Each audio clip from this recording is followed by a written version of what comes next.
Welcome to your Choose Your Guides reading for April 2023. We are going to be getting a look and some direction into who is at the forefront of your spirit team, guiding you through the month ahead. If you are new to my channel, thank you so much for clicking on this video and watching. Welcome on in. And if you're a returning subscriber, thank you so much for your support. Thank you for subscribing. Welcome back. So first, what I'm going to do is I'm going to shuffle up and create 6 3-card piles for you to choose from. I am going to fast forward through the shuffling and pulling process for you so you don't have to watch it in real time, and then you'll be able to choose from one of 6 piles to get to your reading. So let's shuffle them up and get those piles ready for you.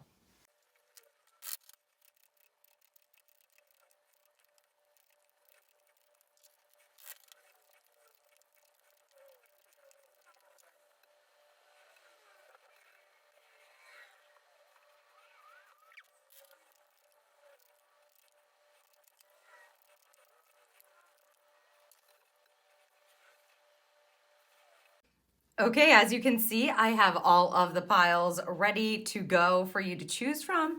You can ask your intuition, give your intuition a moment to vibe out which pile is calling to you. So this will be pile number 1, pile number 2, pile number 3, pile number 4, 5, and pile number 6 here down in the right-hand corner. So again, take all the time you need. You can pause the video if you'd like to. Once you've made your selection, you can choose again 1, 2, 3, 4, 5, or 6, and that will send you right to your Choose Your Guides reading for April.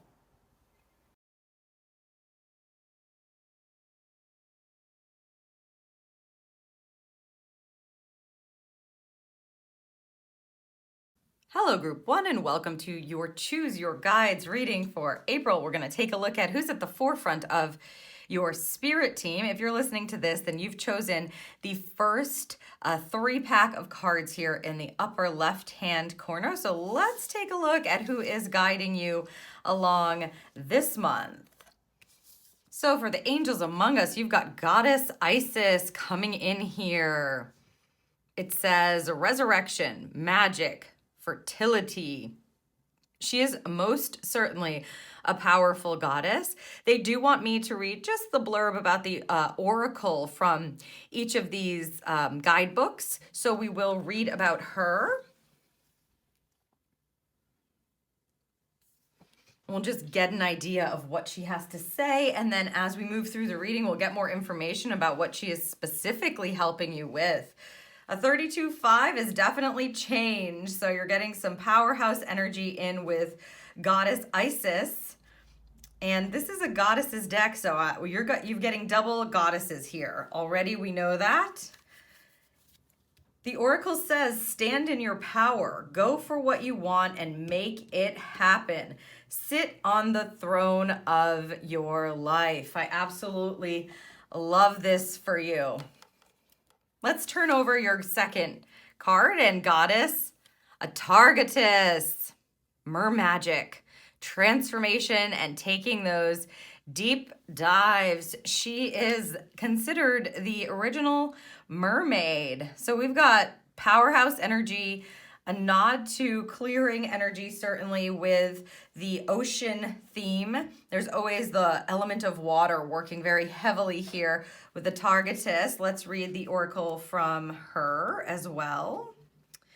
Let's see, and it says, it's time to transform. Let go of the old, of who you used to be, and step into the light of the new you. Wow, so there's some resurrection energy that is coming. It feels like a huge, powerful new beginning. You've got these 2 beautiful goddesses helping you rise. They just said rise from the ashes. So this is, we're getting magic twice.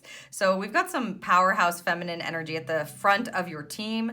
Let's take a look at your animal guide here. Endurance in the turtle. My belief in myself to see any task through is firm. Even when a situation is difficult, I commit to finishing every duty that is required of me. Yes, so there is some transformative energy for certain coming in right away. We are going to clarify. I'm going to set up a couple of cards for the end of your reading before I do that. I just feel this very powerful feminine energy that's being reborn, essentially. That's what it feels like. I do feel like you are going to, group one, need to make sure that you are clearing your energy kind of constantly. That's what it feels like. Because especially if you have a trek here, and you're constantly coming back to being able to believe in yourself, remembering your strength, remembering your power, thank you, remembering that you can do this, right? There's a constant clearing that is going to need to be happening. Just gonna set this here for the end of your reading. I'm gonna now shuffle this deck, which gives us timing. So you can take a moment as I am shuffling it and ask yourself, you know, what would you like some timing on? What do you want to know? It can be literally anything, and I will pull from whatever it is that they're saying, but I also thought it would be nice for you to intend with these kinds of timing cards, okay? So as I am shuffling this, go ahead and we will reveal this at the end of your reading. That is the intention for that card. Okay, they're gonna have me quickly roll the 4 dice now. So these are connected to numbers that are connected to spirit guides. So that's 10. You got a 6, 2 3s, and a 1. So that is 10, and 3 is 13, and we will see who that reveals. First, let's get some information on what Goddess Isis, Goddess Atargatis, and the turtle are helping you with. So I'm going to just couple these with some tarot cards, the Light Seer's Tarot here. It feels to me, group one, that you've been going through this for a little while. This has been a journey, and there's more to go. There's too much transformation energy here for me to say that you're through it, but let's see what Goddess Isis is helping you with. Wow. The Tower card. Okay, anytime I get a tower, I'm gonna clarify it. I wanna see what's connected to the divine intervention energy and the swift or quick changes that happen with the tower. And we are getting that 32-5, which is indicative of change. So again, she's gonna be helping you through any kind of, they're saying unforeseen. I'm just kind of feeling like, you're going to have these massive shifts that are going to move you forward and kind of keep your hope alive. But let's see what's connected to that tower. The tower is just a divine intervention. It just means that spirit is intervening. Wow, look at this. Another major arcana card. These are both 7s when you reduce them. The tower is a 16-7. The chariot is the 7th card of the major arcana. So yeah, these insights that are coming in, whatever's happening to shift your foundation, changes that may be coming out of nowhere, she is in charge of that area of your life. I will go again. Thank you.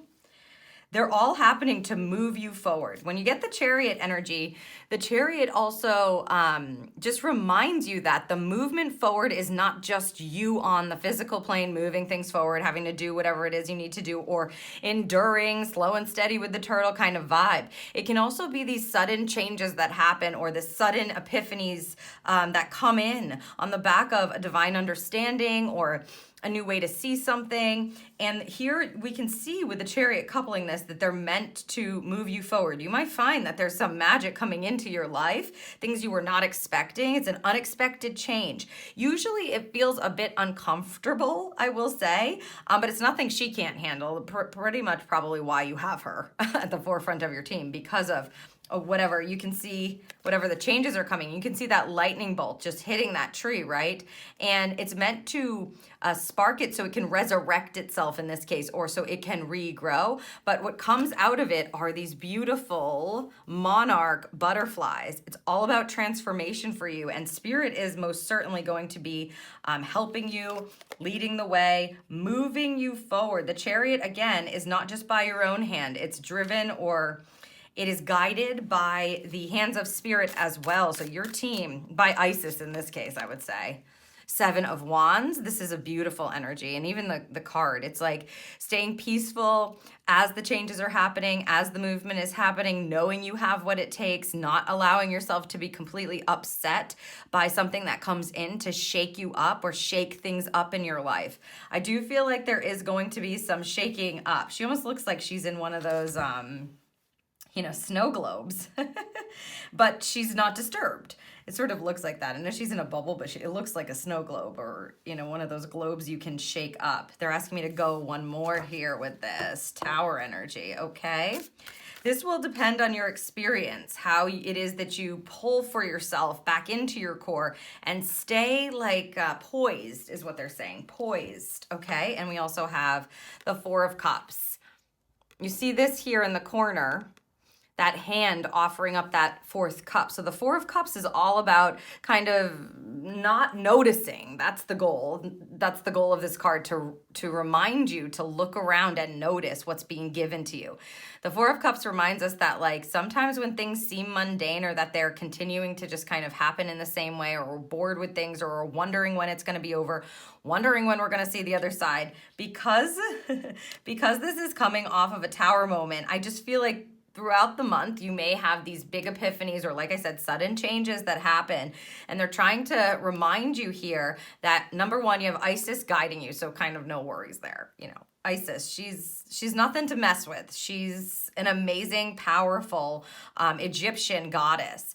And so the key is to step into her powerful magic as the changes are happening, to see where they are leading you in order to be able to keep your peace within and notice as the gift is coming on the back end of the change, or on the back end of the intervention. The last thing you want to do is be like, oh no, not again, this again, or feeling like things are never going to change, right? The key for the 4 of Cups is to keep your antennas up, to keep your view and your perspective intact, so that you can notice when this beautiful cup being given to you, you can see the rainbow, or the divine insight is coming in to fill your heart, or to give you what your heart desires. This does feel like it might be a bit of a bumpy ride, but again, you have exactly who you need in the forefront of your team to help you with this. Goddess Isis, again, she is a powerful energy that helps you to build something. Fertility, she has fertility on this card. To build something from what might seem to have been shaken up just in the first view of it. So I would say, as things are coming in, you need to call on her when you feel like something, let's say you get some news that you're like, what? I can't believe this. Or something that looks to be like it's not going to work out for you, or not what you were expecting. It's meant to help you move forward in the best direction. The Chariot card is forward movement towards success. They're wanting you to remember your inner peace, to stay poised, and then to look for this cup that's being offered for you. It's not meant to stay the same. You're meant to use your magic, and use the magic that's being provided for you by the universe and your spirit team, to recognize the gifts that are actually happening off the back of this change. So call on her when you feel those. It might feel like disruption happening, but it's for your highest good. And sometimes our human brain can kind of get involved and be like, this can't be happening. Oh my God. And it seems so not good, but then this wonderful, beautiful, magical thing comes out of it, and you would have never guessed that. There's no way that your brain would know that. Also, they're saying, if it looks like it, okay, this is specific, so whoever this is for, if this resonates with you, please take it as it resonates. If something similar seems to be happening, it's not the same thing, is what they're saying. It's not the same thing. Okay, So like if it starts out initially like, oh, I know what happens after this. This has happened to me so many times before. It's the same exact thing. I can't believe this is happening again. They're saying it's not the same thing. Please don't assume that it is the same thing. That's when you call her in and go, I'm stepping into your magic. I'm stepping into your power. Whatever this is, I know it's going to lead me forward in the best direction. Thank you so much for helping me. Keep my shoulders back, my head held high, and listening and keeping that peace within myself, not falling apart and looking for what is being brought in on the back end of this change. Wow. This is like powerful energy. I feel like it's meant to upset a cycle, meaning you may have been in some sort of a cycle for a while and maybe you're wondering if it's ever going to change, or maybe you're wanting it to stop. And there must be something in place here or a marker that you're hitting where it is time for them to be able to intervene or provide you with the insight or whatever. And you're going to be able to take it and move forward with it in a different way so that it is no longer the same as it was. That's wonderful. It's very powerful energy. I would say at the very least, do not assume unexpected happenings out of nowhere to move you forward. Your job is to keep that peace within you and make sure that you're keeping your eyes, ears, all of your senses, eyes, ears, smell. They're saying smell. Any way that you can get a message, your feeling senses, your intuition open so you can notice the gift that is coming from the change or the revelation or the unexpected happening. Okay, a targetess. We've got her card here. Mer magic, deep diving, transformation again. I feel like there's something that's going to be given to you where you understand something possibly within yourself, possibly a cycle that's been happening for a while. It's time to step into your true selves, what the card said, and we have, beautiful. Thank you, Spirit. The 10 of Wands. So clear, clear, and clear. Like I said before, that's going to be important for you. The 10 of Wands, you can see she's gotten to the end of the road here, and she's got all the stuff that she's been carrying. Too much stuff. She's been doing it, and she's done now. So lucky for you, group number 1, call on a targetess to help you transform. It's time to drop the burden. When you get a 10 of Wands, it tells me that you have been going through something, right? It's probably why we're getting this beautiful little turtle coming in. Even when it's difficult, I commit to finishing every duty required. You're making it to the finish line here. You can see her. This is the end of the road for her. She's not going to need to carry all this stuff anymore. She's actually done the journey. She's learned the lesson, right? Whatever it is, she is through carrying extra baggage. So when you get to the 10 of Wands, you know that you've been through some stuff and you've been picking stuff up, and now it's been like, it's weighing heavy. It's burdensome. When you get the 10, they're saying it's coming to an end. It's time to let that go. So if there is anything that you have been avoiding letting go of, if you know something is coming to a close this month and it's been really weighing you down, okay, these two together, can you imagine? Look at this energy. It's time. They're going to make sure that you're like, ready to let it go. And so you would only be stopping you, I would say.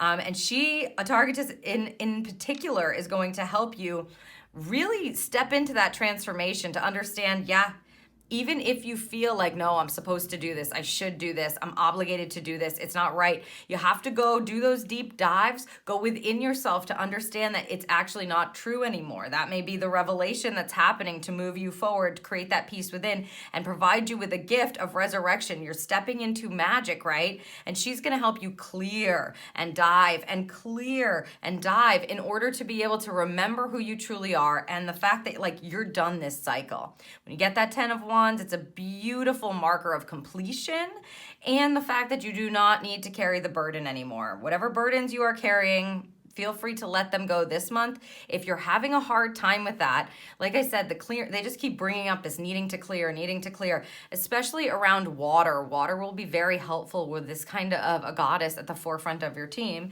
You got powerhouse feminine energy helping you this month to transform, to restore, right? To rejuvenate, to renew, to reinvent yourself, really. It's like a returning to your old soul self and washing away the stuff that you don't want, to reinvent yourself from an authentic place. That's what it feels like. So she will help you. So use water if you need to. That's going to be a really great clearing tool for you, group 1. and it will help you drop this burden. Help yourself is what they just said, really. Help yourself drop the burdens. Like, it's only in your head that you have to carry it. You've actually completed it. It feels like a marker that you've hit, and whatever this cycle is that this burden has been attached to, it's done. It's done. They don't mess around. Look at them. Do they look like they're smiling? They're like, we mean business. It is time for you to be free, for you to reinvent yourself, for you to resurrect yourself, literally. Yeah, the second coming is what they're saying. Maybe it's the third or the fourth. Maybe you've reinvented yourself before. Let's see what's connected to this turtle energy helping you along. I feel like it's like slow and steady. So we're getting the energy of no need to rush with the turtle, right? And this massive belief in yourself. That's why when you have these powerhouse goddesses on the forefront of your team, it's like you can pull from their energy and you can listen for their reminders, and they're kind of, the frequency that they vibrate at is one of power, right? It's like even in the hard times, they're able to, let's see, they're saying a specific word. It's like striving for the best, striving for the next. Let's see what's connected to this turtle. Two of Wands. Okay, that's nice. Thank you. The Two of Wands, as you can see, she's like looking out the window, wondering, what will I do next? What will my next step be? Which path should I take? And because we are getting it connected to this turtle card, I would say that it's going to be important, again, for you to not rush things. A Two of Wands in particular can be a waiting energy. You don't want to jump the gun when you get a Two of Wands. Why? Because the energy of a Two of Wands is being led and making the right choice to step onto the right path, led by your creativity, led by your inspiration, led by your fire. So she has no problems, kind of. She doesn't look impatient, right? She's wondering, is this the next step for me? Is this the way to go?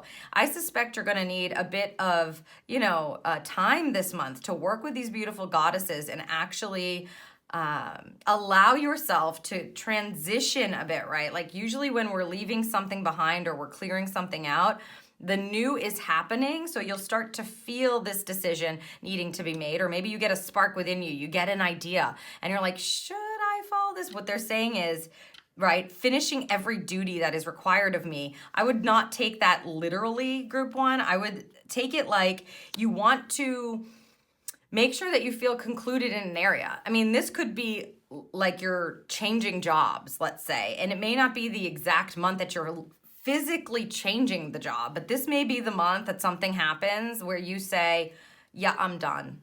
I'm not, this is not where I belong anymore. And there may be this like emotional energy that comes up where you'll have to clear and release that kind of a burden. You'll need to like work through it and process it so that you can start to dream about where you want to go next. So it doesn't feel like you necessarily have to physically step on the path. But I would say notice what it is that's sparking within you off the back of what it is you feel like it's overburdening you. Something wants to replace that burdensome energy. There is space that wants to be created by releasing the burden, and then you get to kind of dream a little, wonder, and use your imagination. If you could do anything, what would it do? What feels like it's connected to your passion for you? That's where they want you focusing your attention as you complete the sort of cycle that I feel ending here for you. And these beautiful goddesses are coming in to help you process or help you through. Group one. Wow. What an energy. Okay, let's see what this number is connected to. We've got, again, 10, 13. I got my trusty list here of guides. 4 through 24, and 13 is a protection guide for you. Group one, thank you, Spirit. Wonderful. Protection guides are just like what they sound like. You may find that this is a crossed over loved one, perhaps, showing up in this reading for you to remind you that they are there protecting you as you move through this transition and this reinvention energy as you're learning how to drop the burdens and make some space for something new and inspiring to be involved in or to choose for yourself. So the protection guide can sometimes come in like as I said, a crossed over loved one. Also, gatekeeper guides sort of can have that energy as well. Protection guide basically is just someone who is there, or a being, a guide that is there to help move you along in a I like to say bubble because it just feels so divine, like when you're in a bubble of love or a bubble of, in this case, protection. They make sure that you are completely supported so that no matter what is going on, like as you're receiving these insights or these changes, as you are processing, transforming, or as you are looking for that next point of inspiration, you are fully supported and protected and guided along so that you kind of can release the worry in your mind and know that someone's got your back, right? Like spirit's got your back. When you get a protection guide, especially with these ladies, it's safe for you to kind of dig in, I would say. Like it's the time for it, group one. It's the time for it because something inspiring awaits. It's just we've got to unload and shift here in order to be able to welcome that in and to get clear about it so we can move actually onto that path. Okay, let's take a look at the timing card that we pulled for you. So this will be timing around, I'm guessing, well, something to do, of course, with all of the energy we've talked about, so transformation. But if you had an intention for it as well, we'll get timing there. The Libran energy. Enjoy your time. 7 weeks or 7 months. Obviously, you can see this is end of September into the end of October here. Let me just listen here.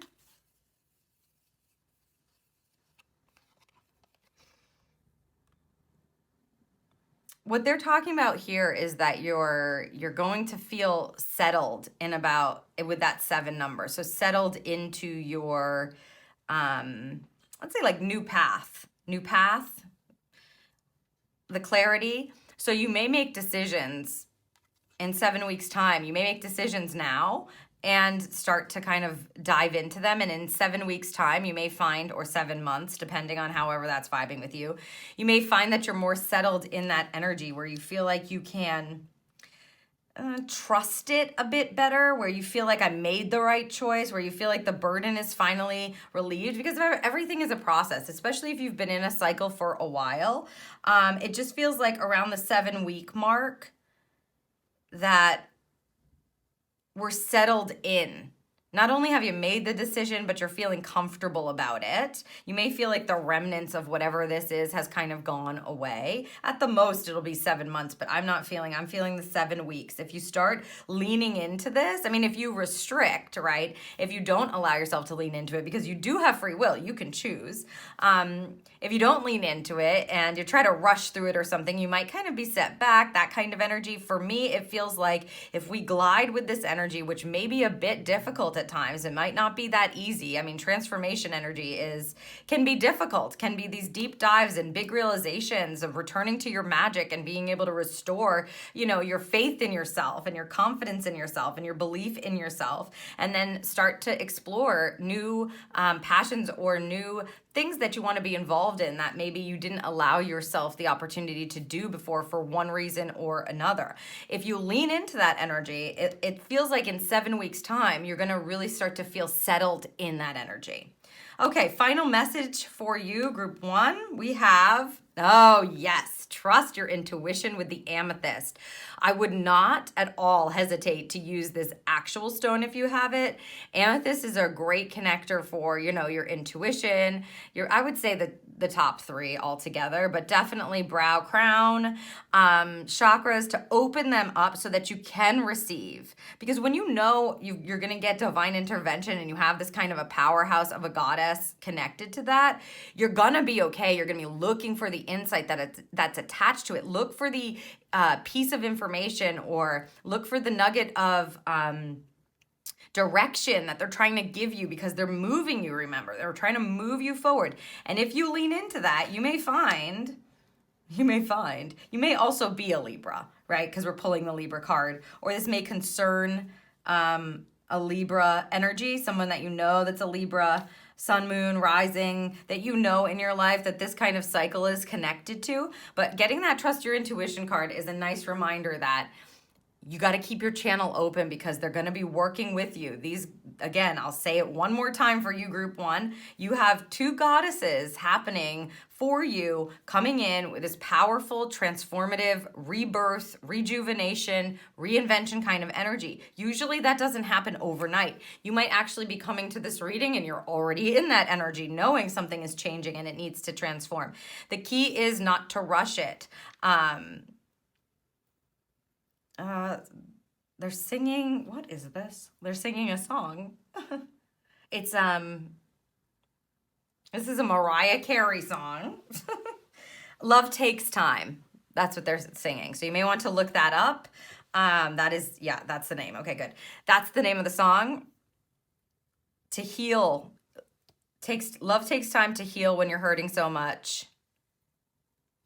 You go, they're singing it over and over in my head. But I suggest if you feel called to, this has to do with some sort of a relationship or somebody that you really cared about, etc. The cycle, listen to that song, see if you can get any nuggets from that.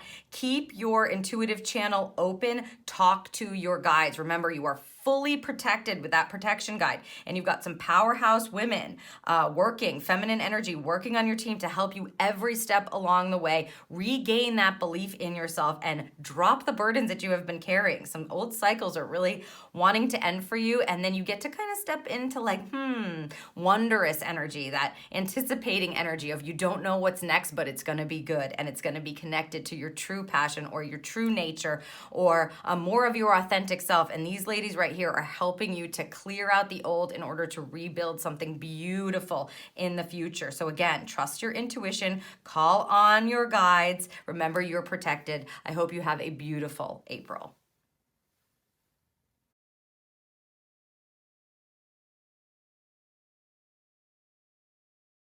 Hello, group two, and welcome to your Choose Your Guides reading for April. We're going to take a look into your guides that are helping you, goddesses that are coming in for you for the month ahead. And if you're listening to this, you've chosen the second grouping of 3 cards right in the top middle. So let's first take a look at who we have guiding you along.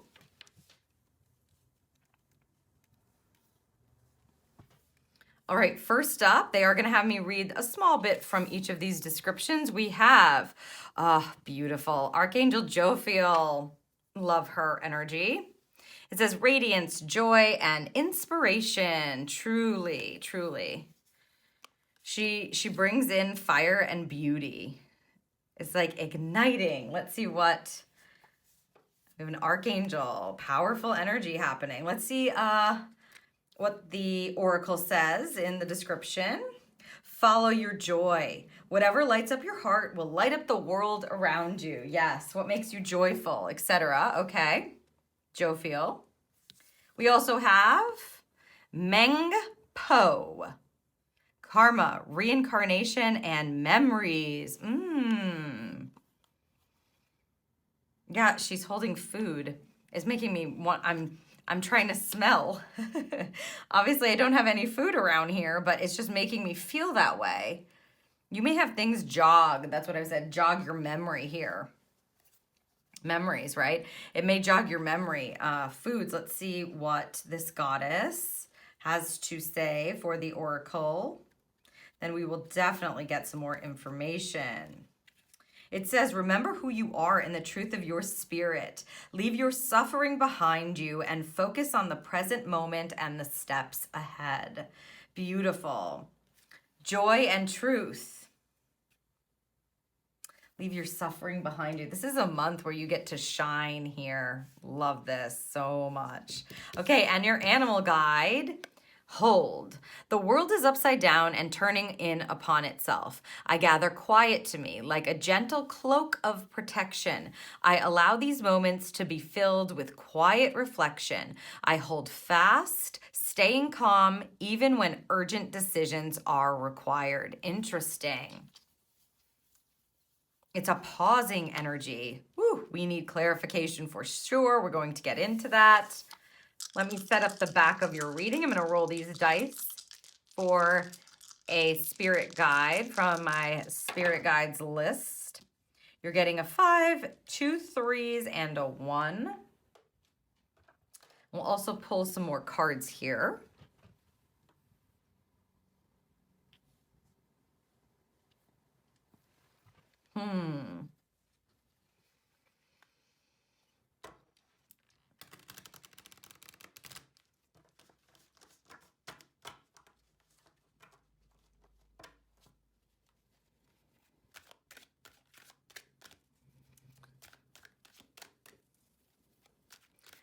This definitely is like her in Meng Po in particular is, oh yeah, I see it. Thank you. Is you know, I'm getting distracted. Spirit's like, you're getting distracted. In particular is there's a past life energy that's coming in with that, with her, for sure. I feel like you know, the reincarnation,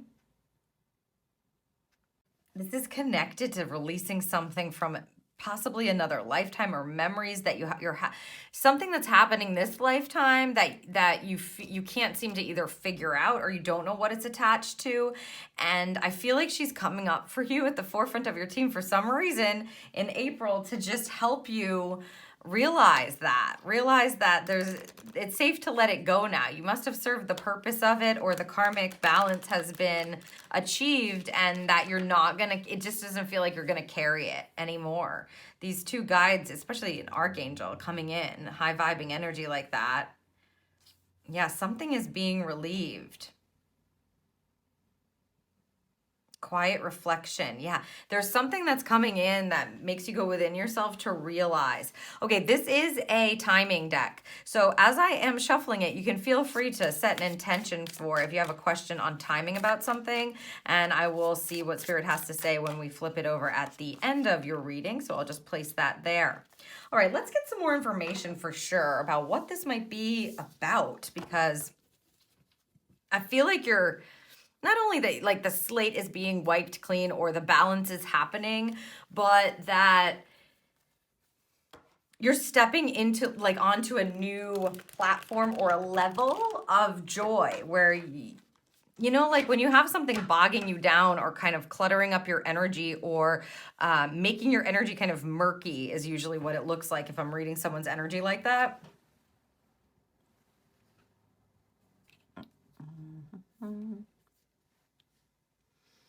I'm just moving these so you can see them well. It can look like kind of foggy or murky looking, like dense. It feels like that may be removed for you.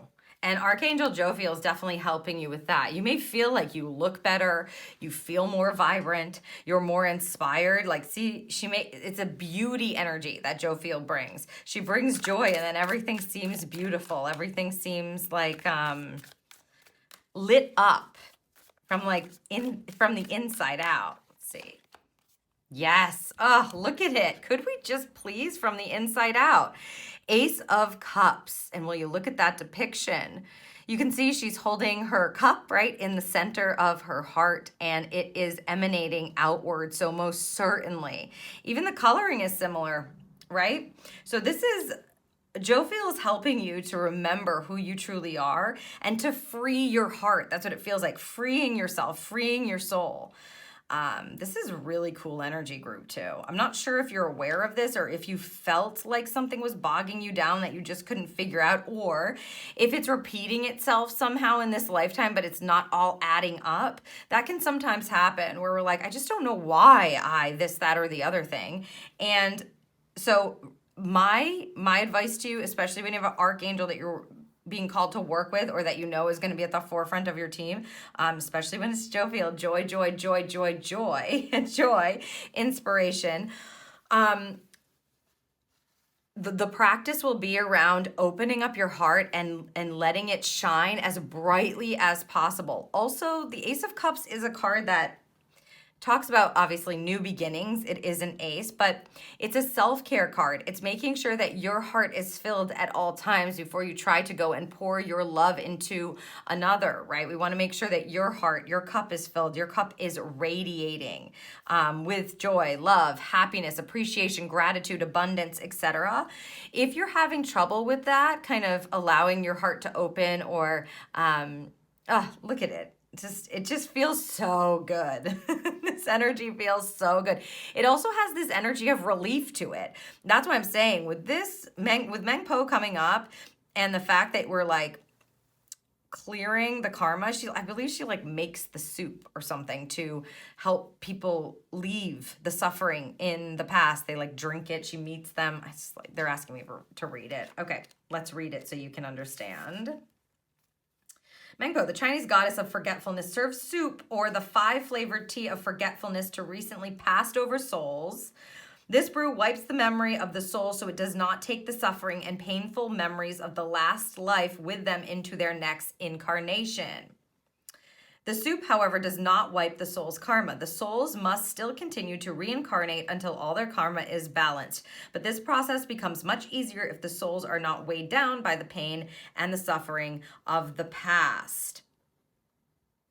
You can still access your past lives through regressions, but much of the time it's not the details of the past that are important, but how you live in the here and now. Meng Po can help you to release any suffering you are carrying from your past or past lives so you can live freely in this life. And because she is coupled with Jophiel, archangels are super powerful light beings. They're no joke. She can help you get on with your divine mission without being weighed down by the past. Yeah, something has gone on here for you, my group twos, where you may have, I feel like you've met a marker, or maybe you're making a decision, but the karmic balance has been reached. If you've been going through something that's difficult or hard, I'm not saying that, you're going to feel completely relieved from it this month, but this is definitely a new beginning for you and the clearing of that with Mengpo and Jophiel coming in. That's why we're getting the bat and the hold card, where you feel like the way that you looked at the world may be totally different. It may feel like you're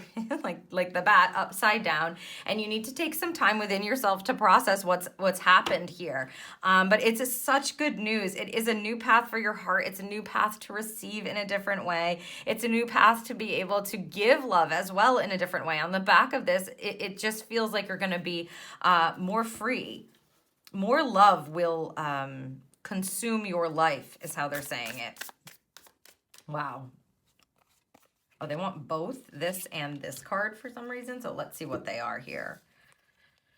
The 7 of Wands and the Page of Swords. Okay. So first, the 7 of Wands. Look. It's something you did. You see that light right there in that solar plexus energy there? It's either a choice you have made. The solar plexus chakra is the ambition chakra. It's the willpower. It is, it's the last chakra right before we get into that heart center energy. And you see that lit up there in the 7 of Wands. The 7 of Wands is experience energy. It's your fire within. And this is they're telling me that the placement of the card, the illustration of the card matters here. You have made a decision. You have made a choice. You are willing. It's the color of the chakra. This is all third chakra here. The third chakra is literally placed right there, so you might want to illuminate that. I would call Jophiel in. So you'd use Meng Po, right? You'd call her in to help you with the clearing of the karma, the clearing of what is attached to it from the past life or the memories, etc. You may have experienced something in this lifetime that kind of brought it up again or reminded it for you, but I'm telling you that it's connected to before this as well. It's not just in this lifetime. And you're hitting a marker, you're making a decision. If you have not yet, you may be making that decision this month, especially with this message here. The third chakra energy is about choosing. I choose, I decide, I will. And it's an action chakra. So it's you doing something from the experiences that you've had, you're choosing differently, and you can see she's not up in arms. A Seven of Wands is usually depicted with a figure in kind of defense mode, ready to use their, knowledge and experience to move forward no matter what they face. She's at complete peace. You have released this. I feel really happy for you, my group twos. This is so beautiful. And then we move into the heart so that we can receive. They're both smiling as well. This is very good news. And they wanted this Page of Swords. Okay, so we'll just vibe into the Page of Swords for a minute. A Page of Swords is a new chapter energy, okay? So you can see all these light bulbs are going to be going off on the back end of this. As you kind of clean the slate and you welcome in the joy and the illumination of your choice and your heart center and giving and loving in a different way. Releasing it. I mean, knowing you're not going to carry it forward, right? I mean, you could make a bunch of other choices that initiate more karmic imbalances. Of course, we all can have the choice to do that. But whatever this is that they're talking about, the Page of Swords tells me that you see how she's kind of walking on the sword. It looks like a tightrope there.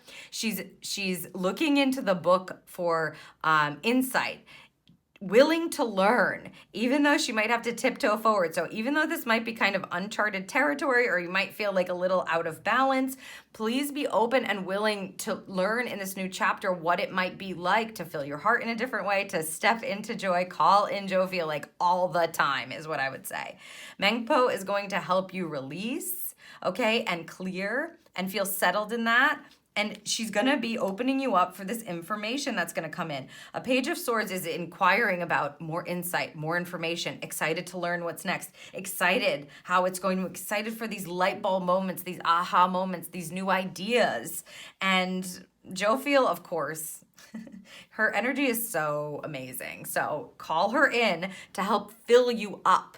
That's what it feels, to fill your cup, literally. Wow. This is powerful energy. I love it. I feel like I want to say, like, I'm proud of you. I don't know what you've decided for yourself or what you've done, group 2, but that's how I feel. I'm proud of you. Okay, and the bat. Knight of Cups. Okay, beautiful. This feels like you're doing for you. A Knight of Cups is a movement energy, right? Because knights always initiate movement or they move. This knight is kind of chilling. Knight of Cups are like chivalry energy sometimes as well. I'm just listening to what they're saying. He's not literally on his steed, you see. He's like offering up a bouquet of roses. It just feels like I would not be necessarily relying on somebody else to be your knight, right?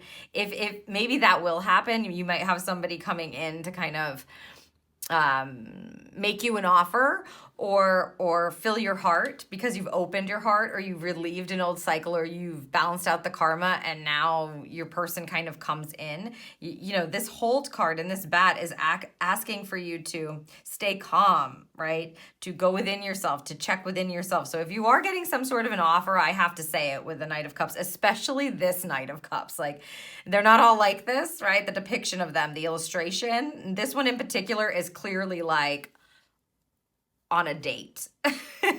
So, you may find that as you open your heart, someone comes right in to offer to fill it up with something beautiful, something unconditional, noticing you for who you are and, not whatever old cycle you were in. However, the Knight of Cups, as it concerns you, and you being your own Knight of Cups, tells me that you're going to be making moves and moving forward with your heart at the forefront. So by your heart's desire. Again, we're looking at a new path here for your heart center. So the bad energy connected to that energy, when we read it that way, it just feels like there's no rush. You want to make sure you're checking in with your heart center and asking what your heart wants. Even if this is an offer from someone, make sure that you're not rushing into it, giving yourself the time to go within, to take a moment. I gather quiet to me, like a gentle cloak of protection. How beautiful. And you wait until your heart says yes, until your heart feels like it's a yes, because you're gonna be radiating some very powerful, loving energy out into the world. If you have not made this decision yet, once you make it, that's the goal. We make the decision in peace and love and understanding, and it moves you into your heart center where you're just holding your heart like, Oh, right, exactly. And with Jovial on your side, I mean, my goodness, it's like nothing can stop you from, you know, what they're saying is loving again. So that may be very specific for someone. I don't know. I feel like loving in a different way. Let's see what guide your number is connected to now, shall we? I'll take out my list. We've got 8, 9, 10, 11, 12. My guides list here. Oh my gosh, there it is. Self-love guide for you, group 2. Okay, so there we go. I mean, the self-love card, the self-love guide. I feel like Archangel Jovial is it feels like she's excited to work with you. Mengpo is going to be one of your greatest, it feels like she's a master, right, on your team. She feels very important, and it's like her guidance and her energy is weighted in order to serve you. Again, not just from this lifetime. This is a very interesting pull for you, group 2. You are about to be relieved of something that's beautiful. And with a self-love guide, I mean, how can you go wrong? You've got Jovial, you've got the self-love guide, you've got Mengpo, you've got an Ace of Cups, a Knight of Cups. You are going to be moving forward with your heart, guiding you, leading the way, leading the way. But again, I would say don't be hasty, right? There's no need to rush. Be inquisitive about what can fill the space or what can fill your heart. I wouldn't rush at all. I would like savor this, savor the energy. The self-love guide, if you're having an issue or you're having kind of a challenging energy around how do I care for myself? How can I love myself more? What do I need? What do I want? What can give me the energy that my heart actually truly does need? You would call in your self-love guide and they will help you along the way, especially as you have these 2 women beautifully showing up for you. Okay, let's look at the timing card. We'll see what we'll get for vibrations. Wow, it's almost going too fast. You got the 1. 1 day, 1 week. So from whenever it is that you are listening to this, that's what this feels like. I know this is an April reading, but I'm wondering if there'll be others. I'm just going to listen for anything else. And look, it even has a heart on it. Wow. I'm really excited for you, group 2. Wow. Yeah, they're saying like, Jody, because once it's decided, then we move right up into the heart. So once you make this decision, that's what they're saying, right? It may not be a week from when you're listening to this. It feels like once you make this decision to be at ease, to be at peace with it, to leave it behind, to leave the suffering behind, as Mengpo will help you do. Call her in if you're having a hard time with that. Use her. I would even, this will not be for everyone, but take it if you want it. What they're saying is you may actually want to like make something that you can sip. It's like a spoon they're showing. So like she makes a stew. You could just make like some broth or something to that effect and infuse it basically with the energy of clearing and yeah. It's like a clean slate energy. So whatever comes to you, you're saying like this is going to help clear down to my cells any kind of energy. So cells outward throughout your entire aura. And as I know this sounds a little crazy, but this is what they're giving me. So if you want to do this exercise, by all means, as you're deciding, right, as you're sipping, and like she will guide you in doing that. If you're wondering, how do I do that? What do you mean? It's intuitive and you've got Mengpo, so don't have to worry about whether or not you're doing it right or wrong. There's no right or wrong way. She will tell you what to include in it, what to use, how to intend. You may want to write something, whatever. You can actually do the exercise of that to clear the suffering. Keep it in the past. Understand that you're making the decision to do that. It balances out the karma, and then we step into this just like beautiful energy. A day or a week later, you may feel an instant energy, like you might wake up the next day and feel like lighter for some reason, okay? You might look in the mirror and go, oh my God, like I look brighter, or, and then in a week's time, you'll definitely feel the shift and change. It may feel like a whole new world. All right, wow. Final messages for you, group number 2. Just 1 second, they're talking about... Oh, this has to do with the eclipse season. So, Jophiel, the eclipse season, you might want to look into that. There's an Aries new moon eclipse happening in April. This is a brand new start. Okay, final message. Oh my goodness. Of course, right? And don't be afraid to use this stone. You may want to use this. If you have like a selenite wand, use it to bless the soup or the broth or whatever it is that you're doing there, okay? Use it to help you connect. Use it to help you clear your energy. You know, you can swipe that around your auric field to clear your energy. Clear the clutter is what is written on the selenite card. Of course, we know we've got Mengpo. We're going to be clearing all along the way and using the love and the joy and the happiness guides that we have here in Archangel Jophiel to bring in the love. Fill your cup, fill your heart. It's a new path for you.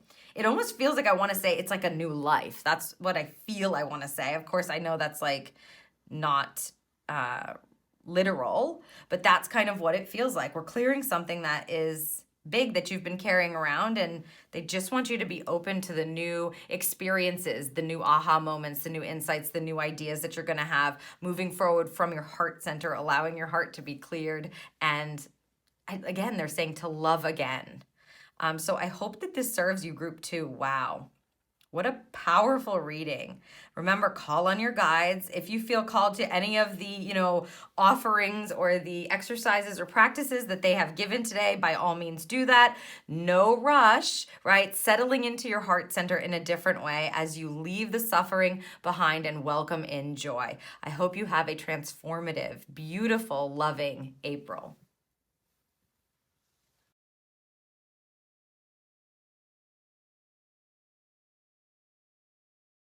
Hello, Group 3, and welcome to your Choose Your Guides reading for April. We're going to take a look at who is at the forefront of your team, helping and guiding you through the month.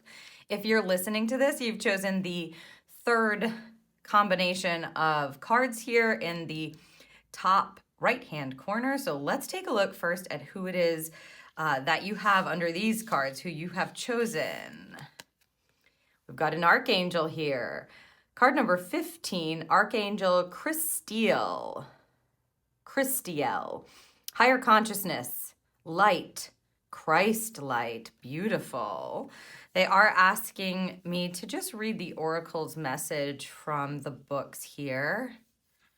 Wow, this is definitely high-powered energy. Whenever you get an archangel, you know you're getting that massive kind of bright, powerful light energy.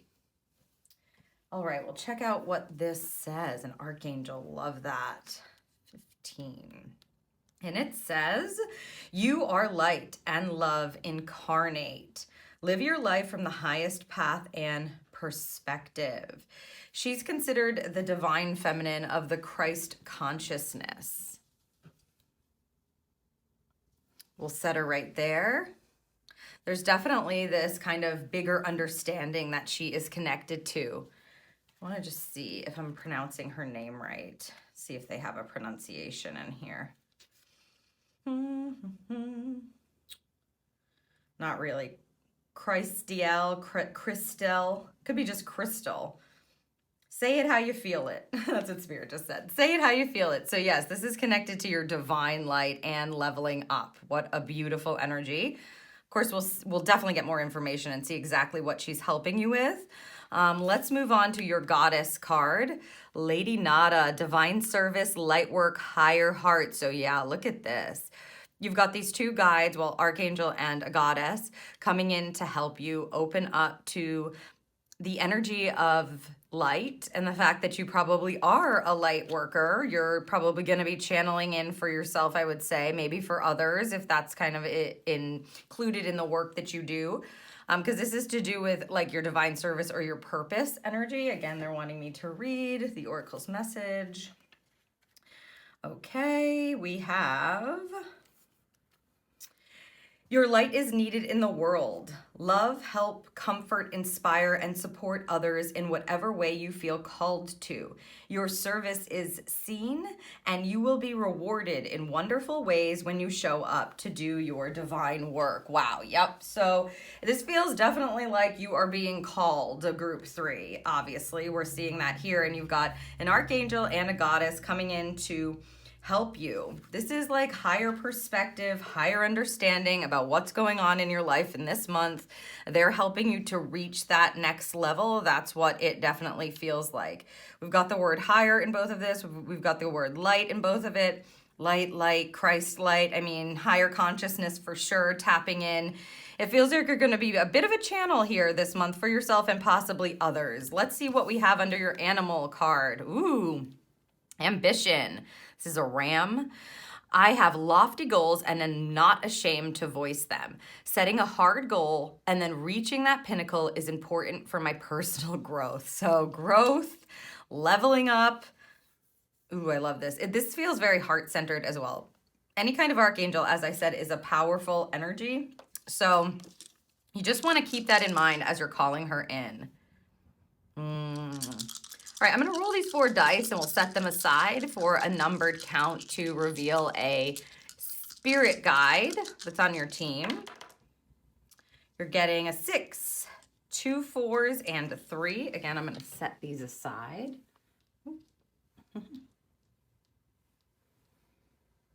And we shall see who's connected to that at the end of your reading or towards the end here. We'll set up your back end here.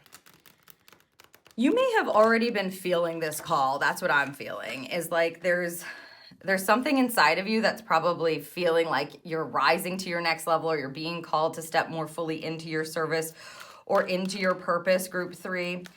So I would pay very, very close attention to those kind of nudges that you're getting, especially throughout this month. And if you are calling in Lady Nada and the Archangel Christelle, however it is you're saying it, you know, they're going to be kind of opening up that channel even further for you. So these are timing cards that I'm going to use now. So we will vibe into at the end of your reading what this might be connected to, okay? And I'll see what Spirit has to say about it. But also you can set an intention if you'd like while I'm shuffling these to get some sort of timing around a specific topic that you have or perhaps like a question that you have, etc. Nope. I go, nope.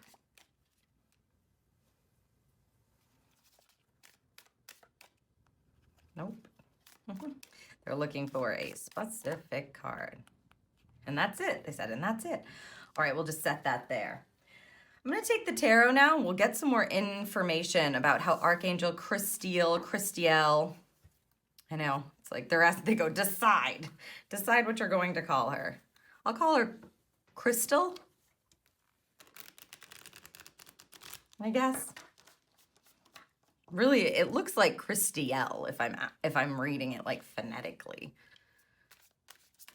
What are you helping my group 3s with? How are they ascending? What do we need to know about how you are guiding them this month? Thank you. Ooh, 7 of Swords. I just heard another, so I'm just going to pull another. 6 of Pentacles, yeah, okay. Okay, so 7 of Swords energy can be a very manipulative energy. I'll just say that right off the bat. Most people are going to read a 7 of Swords as like lies, deception, manipulation, etc. Because it's coming with this archangel, and again, they had me pull again, and we're getting a 6 of Pentacles. As you can see, that's like infinity energy, reciprocal energy, giving and receiving, especially on the physical plane, understanding that you're offered something up when you kind of step into what it is that you're meant to do. We can see here that this card is going to be more connected to you, first of all, not deceiving yourself. She's going to illuminate it for you. That's how I feel. You're going to be an open channel. So you're going to be kind of stepping into the higher consciousness or a higher understanding of perhaps why it is you're here, right? Your divine service, because we're getting this kind of combo for you at the forefront of your team this month.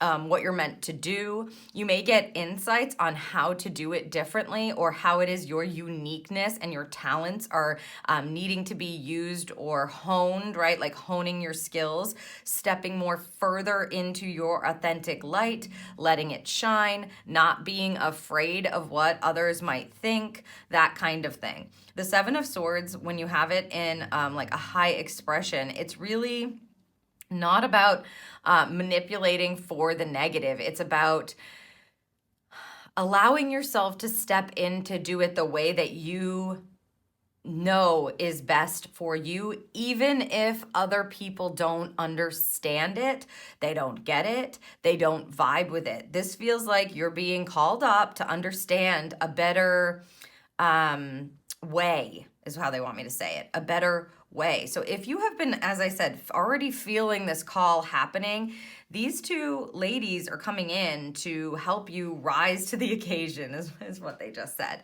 It may not be the easiest thing for you to kind of, what I want to say is get over.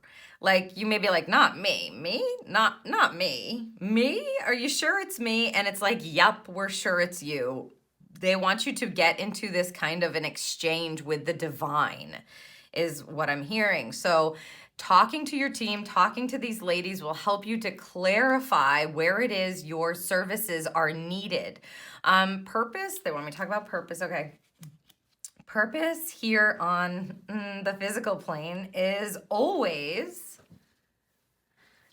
going to be connected to service-oriented energy. Your purpose is just your service, right? Like, I know I'm saying just there, but it's connected to how it is you have come to serve. So oftentimes that's connected to your natural talents and your natural capabilities and your natural abilities. So with Archangel Christiel, she is helping you to get into that Christ consciousness from a feminine perspective, and to serve, to nurture, to have compassion for yourself, to have compassion for others, to see the light in yourself, and shine that out. And that's what then allows other people to see the light in themselves and allow them to shine even more brightly. This is, again, as I said, it's reciprocity energy. So as you step into your own light, it then gives others permission to step into theirs. This is most certainly something that may be outside of your comfort zone, is what they're saying right now.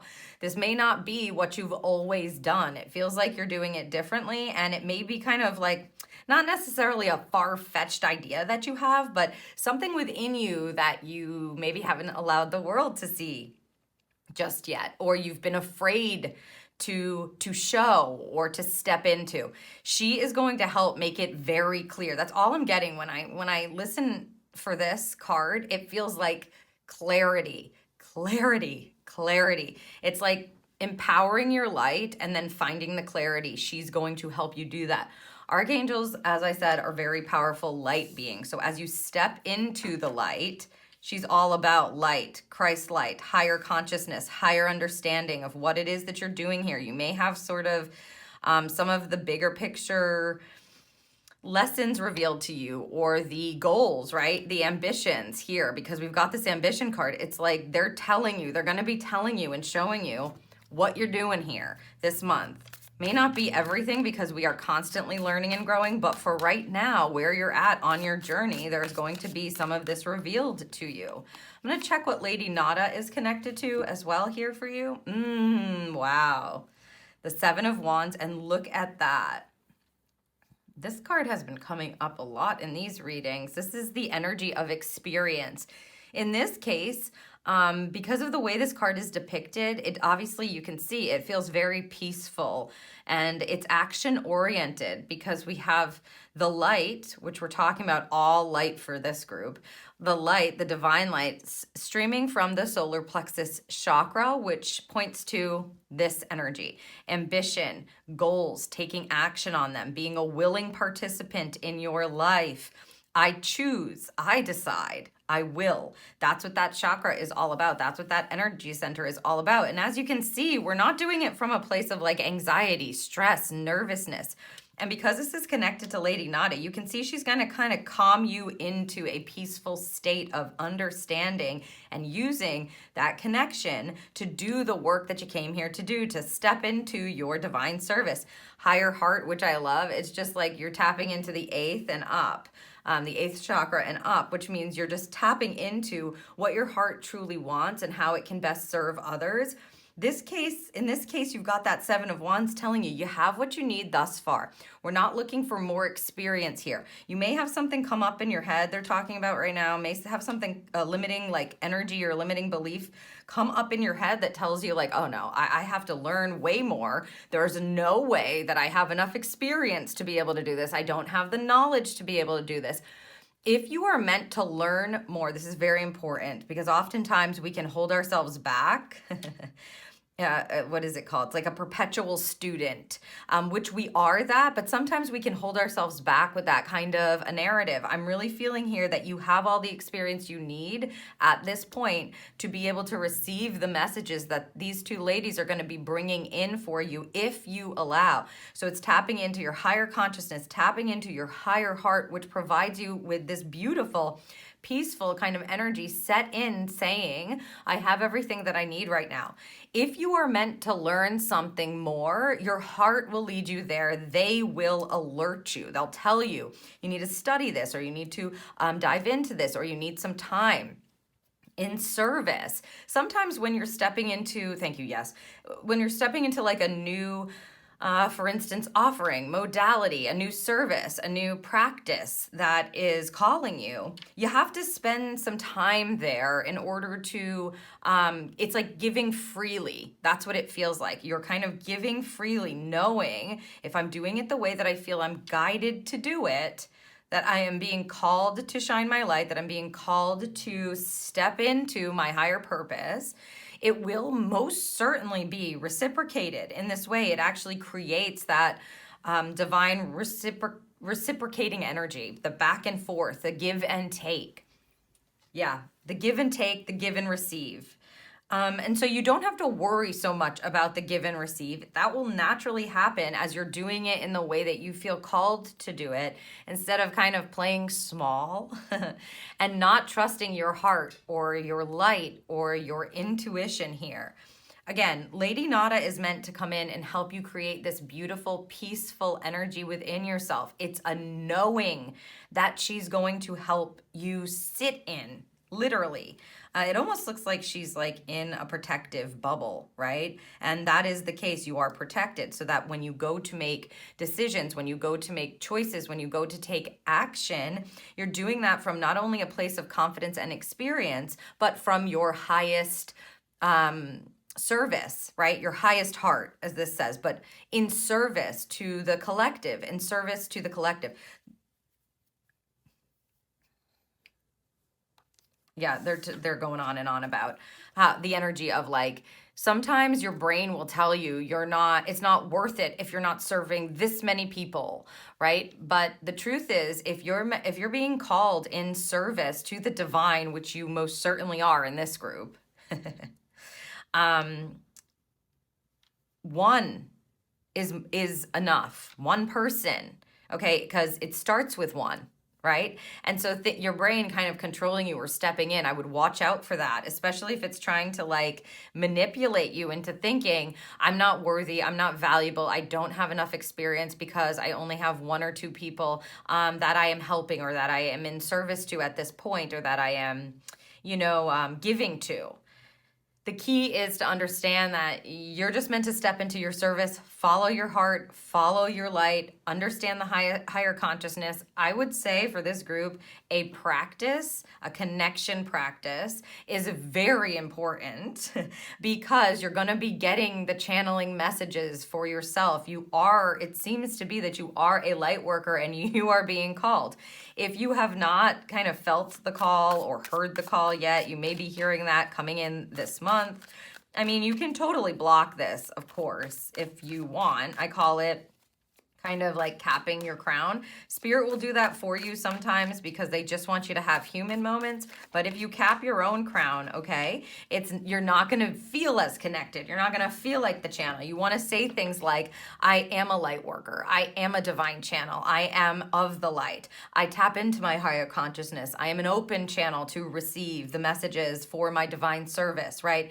Show me, who will you have me serve today? Who will you have me meet? You know, what will you have me do? These are the kinds of things that you want to be talking about, especially as you're ending like a practice, a connection practice, because that's how they're going to lead you nicely. And you know exactly who you can talk to here, which is beautiful. High-powered energy, ambition. Let's see what's connected to this animal guide. Oh my goodness, the King of Pentacles. Wow. So the King of Pentacles is the master of the suit of Pentacles. Pentacles connect to earth energy.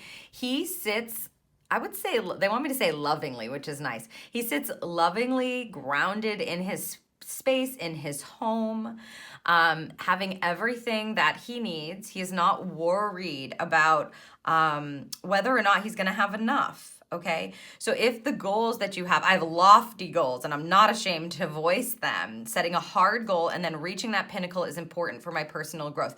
The King of Pentacles will never question whether or not the work that he's doing is going to see him to the right goal, because it's always going to be making your way to the right space, the right place, the right, most abundant, again, pinnacle or marker is how Spirit usually talks about it. And he comes from this like high level place of authority through this grounded, controlled nature where he believes that no matter what, he's abundant. No matter what, everything is growing in the best direction is how they want me to say it, the best direction. So as you step onto this path and you tap into this ambition energy, right, that's coming from the sacral chakra, it's not done, as I said, with anxiety or stress. It feels like it's done with heart, right? It's done with light. It's done with heart. It's done from your divinity as opposed to your physicality. You may actually need to obviously use your body and your physicality to make moves, which is why this King of Pentacles is coming up. They're telling you you have everything you need to be able to do physically what you need to do, as long as you are led by your guiding light, is how they're saying it. Guiding light. So it's like we want to set the goals and be very clear. I would be in communion and in congregation with these two guides, this archangel, this goddess, in setting those goals. So you're listening, you're asking, you're listening, you're making sure that you are writing them down, that you're doing practice around them, that you stay in touch with them so that you can surrender over and be guided appropriately as to the action steps that you need to take. You're not worrying about whether or not you're going to meet the goal. You already know, of course you are. Like, he stays grounded. Look at how he's smiling. He enjoys the journey, right? He enjoys like the breaks even. The King of Pentacles will enjoy good food. He'll enjoy nice clothing. Like, see, he's like comfortable.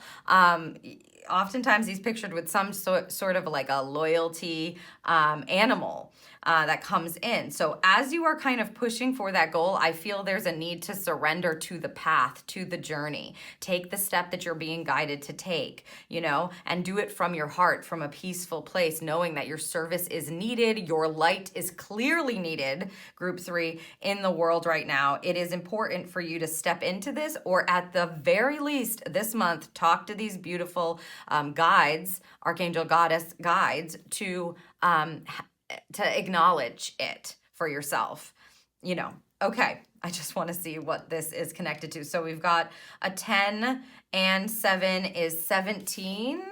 Here's my trusty list. Oh my goodness, yes, thank you. A joy guide. I almost, it was getting a bit, what I would say is floaty. So we're getting a joy guide for you. A joy guide. A joy guide is a guide that lightens things up. When we were kind of moving through this energy, it feels so lifted, right? Like, it feels so connected to the divine that sometimes if you don't ground yourself, like if you don't enjoy each moment, like this King of Pentacles is asking you to do as you decide, as you make choices, as you take the next step, you'll feel really floaty. And so the joy guide is coming in to help you keep things light as you trek, so you're not taking yourself so seriously.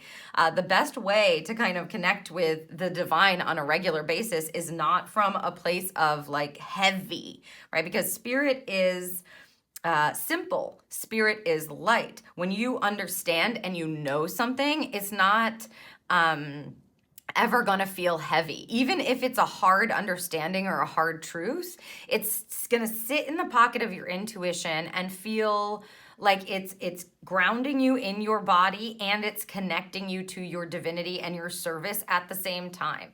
The joy guide will come in those harder moments to make light of things. Joy guides do things like make you laugh at the most opportune times. Like sometimes my joy guides, like they're trying to teach me, this is just a side note and an example. Oftentimes when I walk up stairs, I have a drink in my hand, excuse me, I will, for some reason, it's like habit, I will take a drink while I'm walking and then I spill it on myself, right? Like, or spill it. And so, they've been tripping me. They've been tripping me up those stairs, and I know it's a joy guide, and it makes me laugh every time. Like, oh yeah, why can't I wait till I get to the top of the stairs to take a drink of this? I need to like retrain myself to do that so that I'm not spilling. So what they're doing is they're coming in to trip me up before I spill on myself, and then it kind of makes me spill, and they think it's hilarious. Joy guides will do things like in a really serious conversation, have something happen like, somebody farts or somebody burps or, somebody trips or like, you're washing dishes and the water sprays all over you and you're trying to have this serious conversation, and then like people can't help but laugh. They kind of break up the heavy or the hard or, any kind of suffering energy or heavy contemplation energy with laughter, lightness, happiness, and joy. So that's really beautiful that you've got a joy guide as well, coupling or combining with this high-powered light energy and heart-centered energy, calling you to kind of step into the next level of your service, or at the very least acknowledge or recognize it. So yay, you group 3. Be prepared for those joy guides. And they want me to just make a note that lots of times joy guides will come in the form of elementals. So if you feel like there's like a fairy, a sprite around you, usually because they flutter sometimes, like sprites will mess with water usually. If you feel that energy, ask who it is, acknowledge them, see if you can identify who's trying to make you laugh or make it lighter for you, for you to return to your heart center, into the joy, and not take yourself and your service so seriously. All right, let's take a look at this timing card for you, group 3. We've got 3. And this is group 3, Gemini energy, search for exchange. Ooh, 3 weeks, 3 months. I'm feeling the months here for you as opposed to the 3 weeks, although they may all be markers. You may be a Gemini, et cetera, et cetera, et cetera. This is a 3 here. She's a 3, so she may stay with you. She may stay at the forefront of your team for the next, I'm feeling 3 months. You can see Gemini season here is May 21st through June 21st. So again, that timing, that time of year may be important. You may start to really understand your service at that time. I feel like what they're telling me at the very base level, again, however this resonates for you, especially this group, Light Workers Unite, is that in 3 months' time, if you step into a practice and you start to become that open channel that you are being asked to become here, to really open up and ask the questions and step into the alignment of the higher consciousness of why you're here, opening up your heart center, doing the work you need to do, stepping into your service, creating these goals and enjoying the journey, and having some fun, not taking your service too seriously. In about 3 months' time, you may either feel really settled in it, or it may feel like a start. That's what it feels like a real start to this. Like if you're going to be helping certain people, you may start taking them then, or you may start charging them then, let's say. Or if you are needing to step into a class that's going to give you some sort of like a certification. You may start that class in 3 months, or you may start taking clients, or you may, et cetera, et cetera. If it feels like it is connected to, just listen.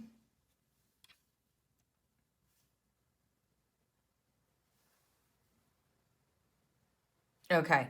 If it feels like it's connected to the way that you work, like let's say you're not an intuitive, a Reiki practitioner, all of the people who would use this kind of work just out front and on the forefront on the table, but you're a lawyer or you're a teacher, you know what I mean? Or you're some other kind of like you're a health coach, you're some other kind of profession, you may find that you start to channel in around the 3-month mark. You start to use what you're intuitively feeling in the classroom or with your clients, or to make decisions or to advise people. Okay?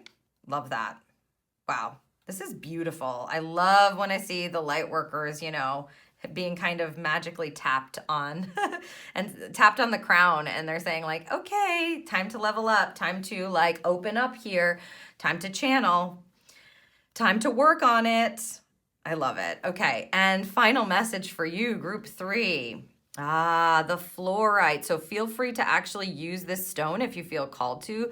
Fluorite is actually a wonderful stone of for this energy, goal setting, and to stay focused. I often will use fluorite on my desks when I have, something to focus on and I don't want to be distracted.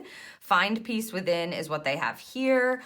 Use it how it feels that you are being called to use it, I would say. But this feels like it connects very clearly to this energy, right? So being at peace with what it is that you understand as part of your service, even if you can't like completely step and change your whole entire life to accommodate what you're feeling called to do, stepping into it, even in a small way, is being called for this month. You will get the clarity if you work with Archangel Christiel, and Lady Nada to help bring that in, to help set these new goals, to help put a practice in place that allows you to do things in a way that you came here to do them. So I hope that this serves you. Again, remember, talk to your guides. It's important to call them in. And I would say, don't take yourself too seriously, and pay attention to the joy guides that are going to be showing up to guide you along and to move you out of any kind of heavy or any kind of trudging that you might find yourself in as you are channeling in for yourself and really up-leveling, stepping into that light, stepping into that higher heart, higher light, higher consciousness for yourself. I hope that this serves you. I hope you have a beautiful, super duper conscious kind of April.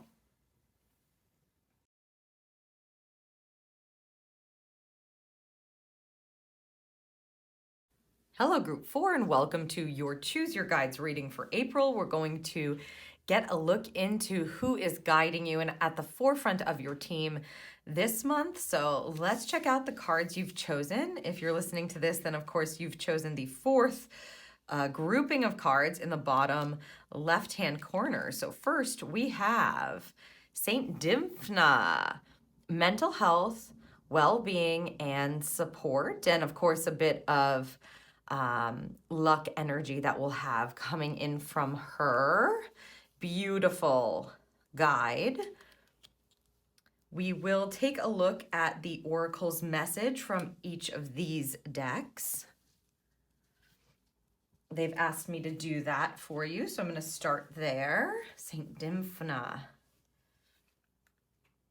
It also feels like with the book, she'll be giving you some information on how to create a state of well-being for yourself. It says, ask for the help and support you need. It is not a sign of weakness to ask for help. It is a sign of self-love and courage.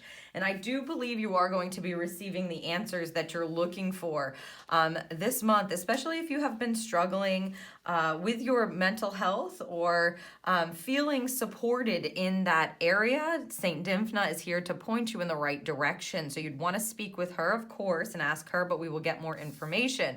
Let's see which goddess you have chosen. Ooh, Saint Joan of Arc. So you're getting, first of all, 21 and 22 consecutive numbers there, and saints, courage, fearlessness, and activism. This is high-powered energy, of course.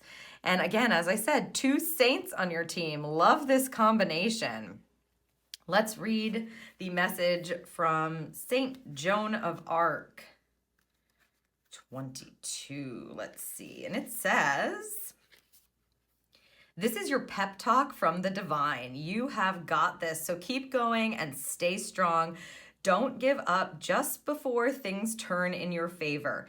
Keep fighting the good fight. Yes, so this combination of saints, in your case, group number 4, is giving you the nudge, the understanding that it is certainly not the time to be like making yourself small, is what I would say. Instead, it's a time to keep the faith, to ask for the help that you need, to step into your courage. You are being heavily supported and you are strong. And so it's like, don't quit before the miracle occurs. Something is coming in to aid you. Again, we'll get more information, but first let's take a look at your animal guide here.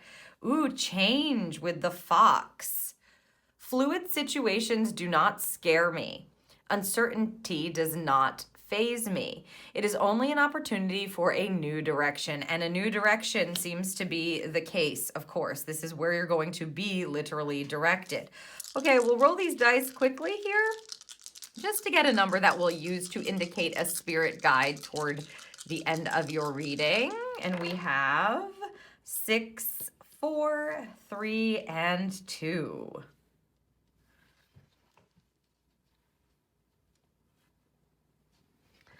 Okay, and I'm just going to set up a couple of cards for the end of your reading as well.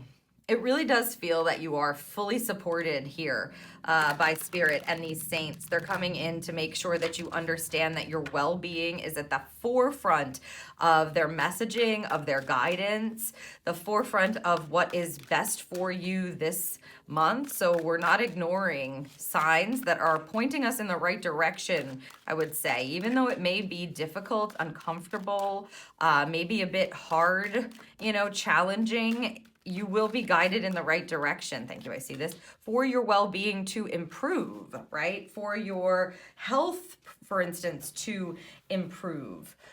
I'm also going to take these timing cards and shuffle them up. So we'll see what comes through and what Spirit has to say about the timing card that's picked. But also if you would like to, for instance, ask a question or intend a topic for this timing card for yourself, you can do that as well while I am shuffling this up. And there it is, getting the timing card that is right for you.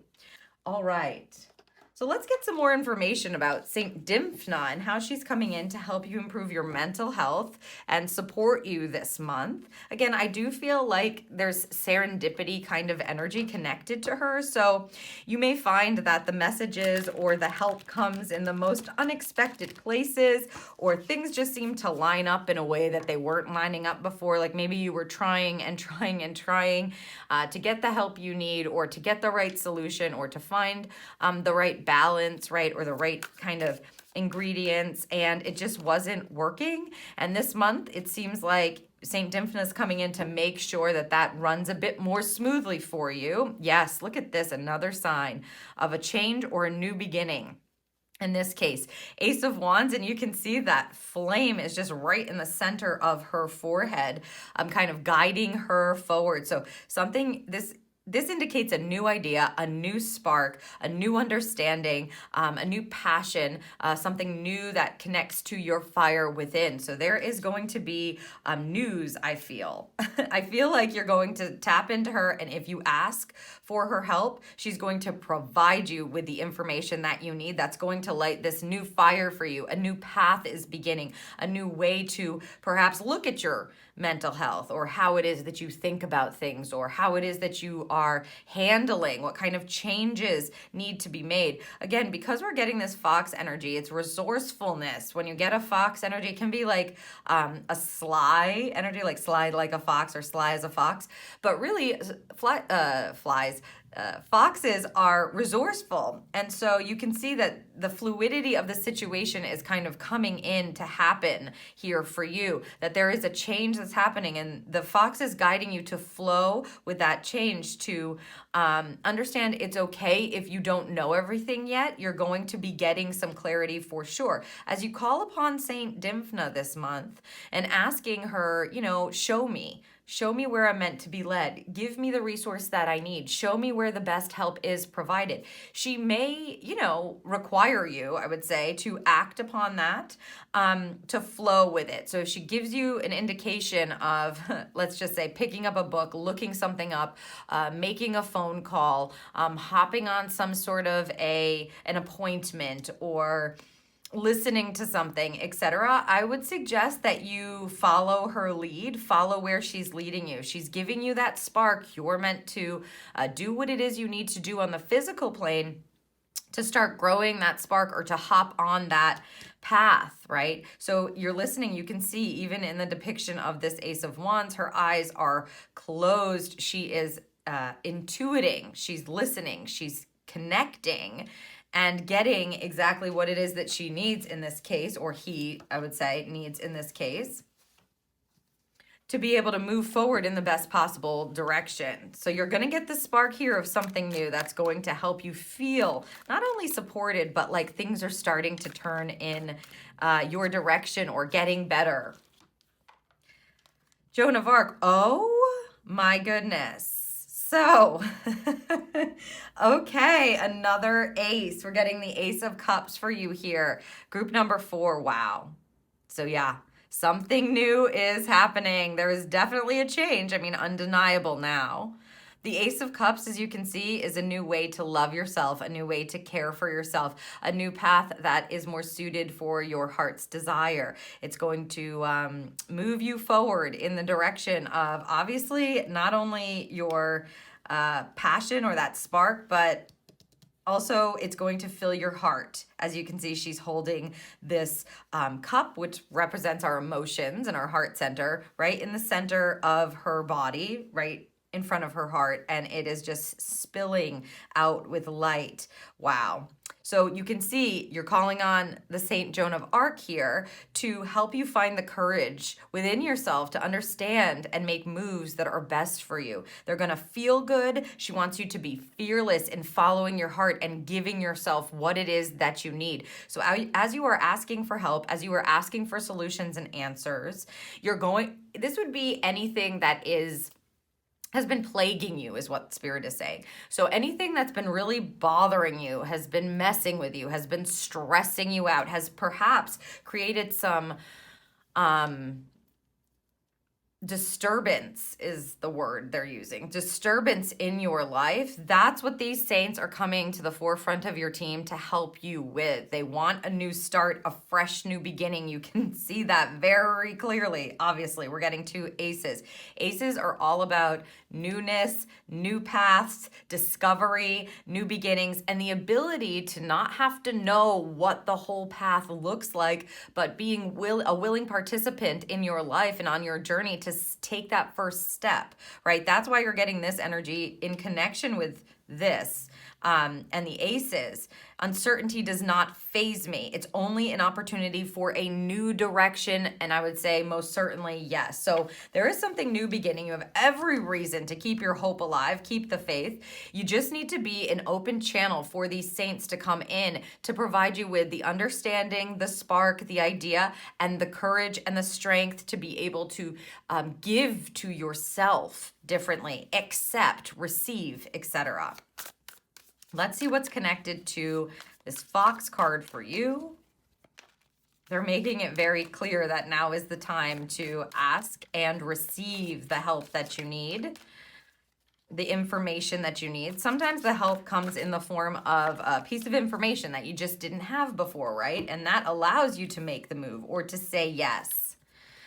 Page of Wands, another indication of a new chapter. Pages indicate new chapters because they're the first of the court cards. So they're often like this very excited energy. They get excited about learning something new. In this case, you're getting a Page of Wands. You can see she's learning how to use her wand, and she's going to be practicing how to use it. She's starting this new change, this new direction, and she's not afraid to play with that wand a little. So I would say there's this feeling of, again, fluidity, but not being rigid around things, being very flexible as you're starting to understand the new path that you're meant to embark upon, the new modalities you're supposed to use, the new tools that you're meant to use, the new practices you're meant to put in place. And even though it might seem like it's out of your comfort zone, getting excited about this new chapter and using the tools, trying them out,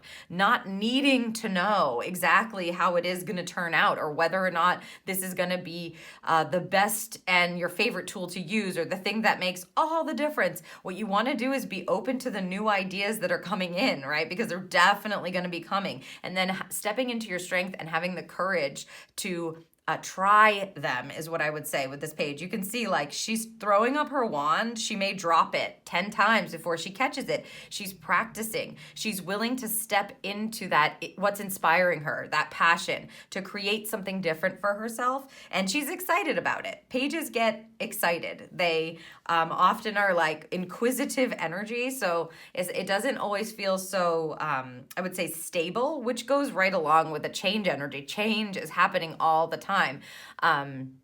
The stability that you're going to find is trusting within yourself as opposed to looking externally for stability. So it's safe for you to most certainly keep the faith and to understand that something is changing for you and it's changing for the better. There's a new path, there's a new chapter, there are new ideas, there are new tools that are going to be given to you, and you're meant to try them out, not be so serious with them, not be so rigid, not need to have the exact one on the first time. Again, she's going to be practicing for a while before she knows how to wield that wand for her highest and best. So be open to trying things is what I would say. Call on the saints to help you have the courage to try something new, have the courage to step into something that your heart knows is right and your insides, your fire, your inspiration knows is right. If something sparks and it checks out with your intuition and your heart center and it just feels really good, I would say 100% go for it and see where it leads you. It's an opportunity for a new direction that's being provided,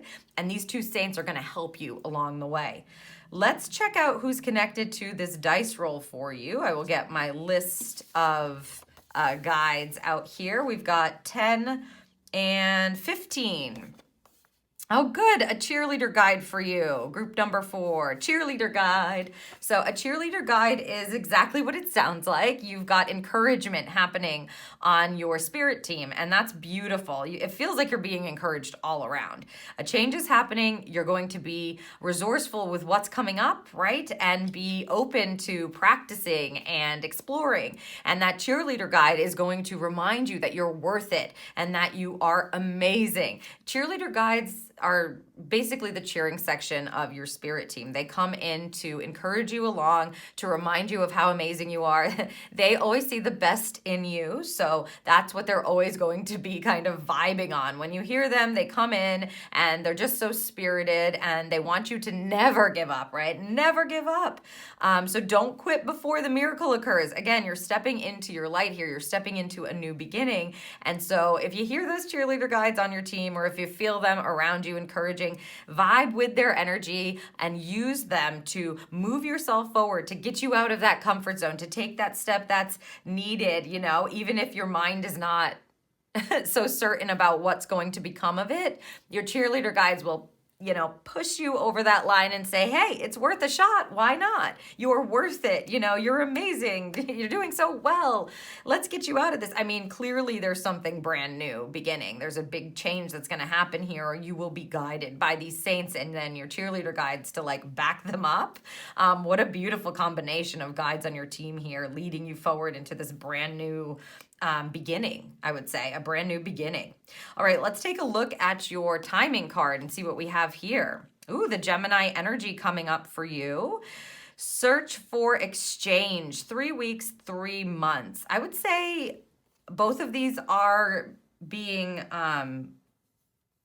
yeah, both of them are, what's the word they're using?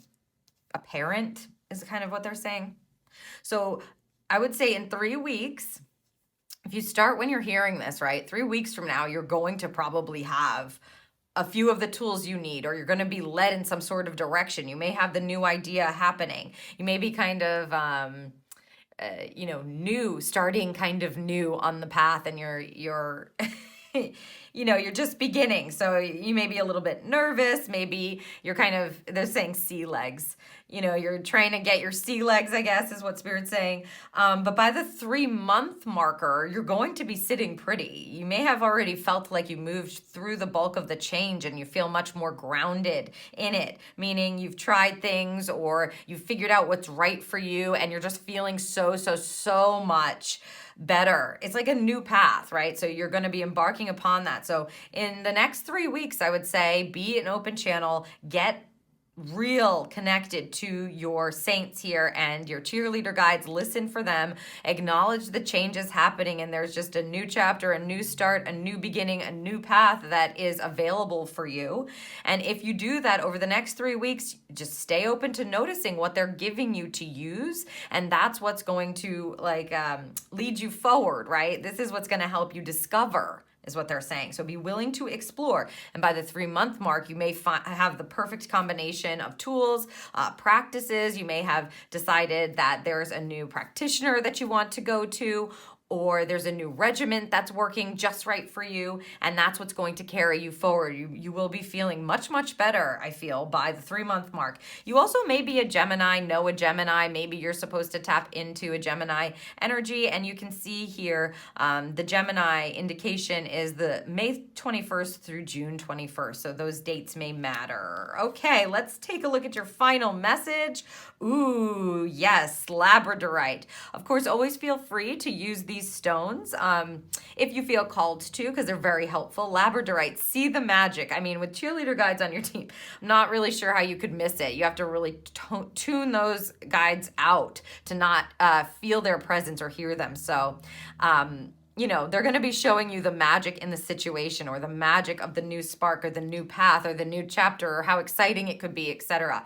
See the magic. You've got the magic within you and magic available for you when you get the labradorite energy. So this month, step into that magic. Open up your brow, open up your crown, open up your throat. Tell yourself the truth, I would say, because the minute you open up that channel and tap into these saints, especially again with the backing of the cheerleader guides, the change is happening anyway. As you step into it, you're going to fully be able to embark upon that new path, that new chapter, and sort of get excited about it, right? Like, what am I going to discover? What is next for me to explore that can help me feel so much better, help me feel so much more supported, help me feel more confident and courageous. So I hope that this serves you for the month ahead. So exciting, a brand new beginning for you, Group 4. I hope you have a beautiful, transformative April.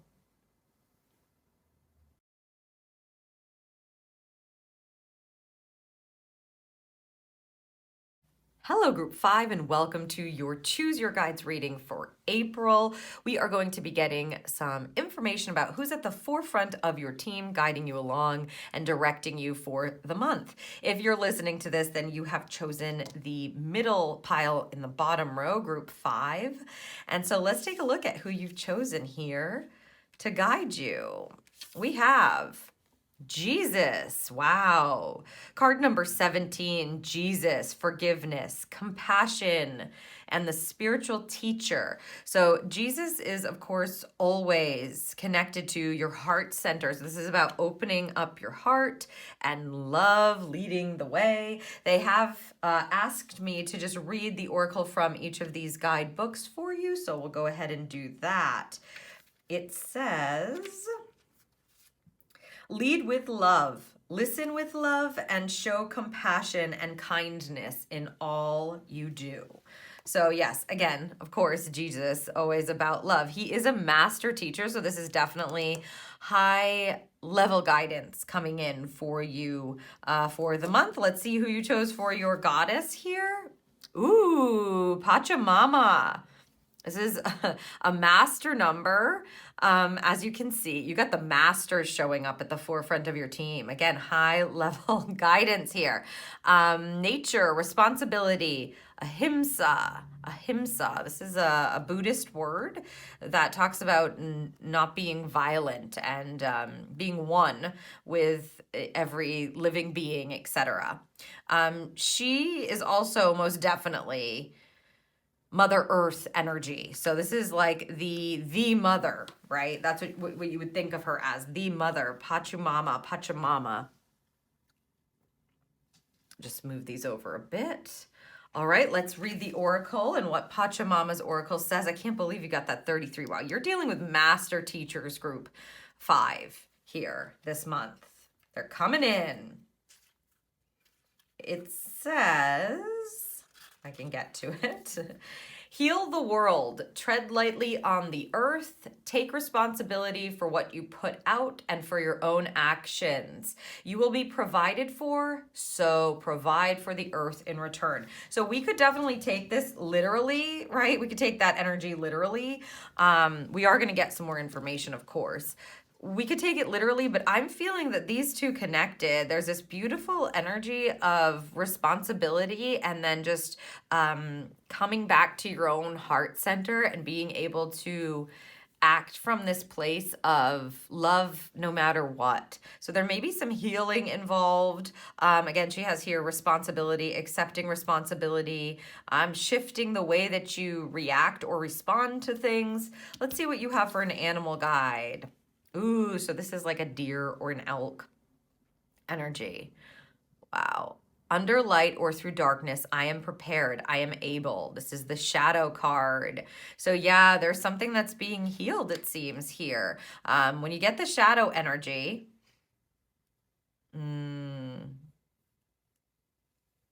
you're being led by the divine, by your intuition. And sometimes it means kind of diving into the shadow and again, taking responsibility for what you're putting out is what it feels like. And because you have Jesus, you know, he's going to be tuning you into love, tuning you into forgiveness, right? Forgiving yourself, forgiving others. There seems to be a bit of work that they're helping you do.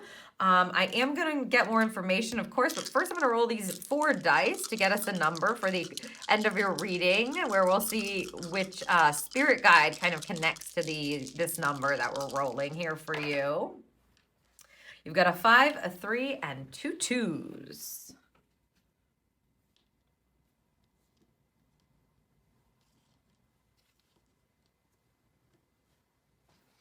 Just set that aside, and we will pull a couple of cards here to close your reading. Yeah, as I said, I feel like some healing is available for you this month. My group 5s. It feels as though it's necessary to focus on your root energy as well as your heart center, okay? This feels like a you month where spirit will be guiding you, especially if you're dealing with Jesus and Pachamama. Again, this is high level, what I would call master teachers coming in to guide you. Jesus and Mother Earth is basically who's showing up today for you. No, they said, oh, this? Yes, okay, thank you. I almost missed that there. So it's going to be important for you to like claim responsibility for your thoughts, your emotions, your actions, whatever it is that you're doing this month, even if it might mean going into your shadow self, right? And kind of like looking at something, maybe, you know, choices that you have made that maybe weren't the best. If you actually take a look at them, you'll be able to shift them with love this month, which is beautiful, beautiful energy. Okay, I'm going to pull one of these timing cards for the end of your reading. I'm obviously going to see what Spirit has to say about it when we flip it over, but if you would like to set an intention as I am shuffling these for yourself, asking about the timing of something, etc., and then intuiting for yourself, I like to give you that kind of option as I'm shuffling these. So go ahead and do that if you feel called to it.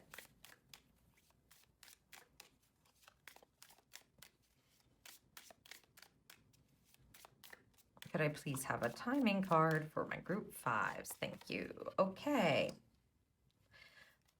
let us clarify, what is Jesus focused on here? I know we're dealing with the heart center, of course, returning to the heart, forgiveness, energy, but I want to see what it's attached to. Give us a little more information here for you, my group fives. Whew. Right? It's always beautiful to work with. Wow, look at that popping right out. Wow, okay. A new path, a new path. It really does feel like you're going to be doing things in a totally different way. I know we're saying we need to go into the shadow to recognize how it is that we may have, again, responded in the past, or old cycles that are no longer like resonating with who you are now.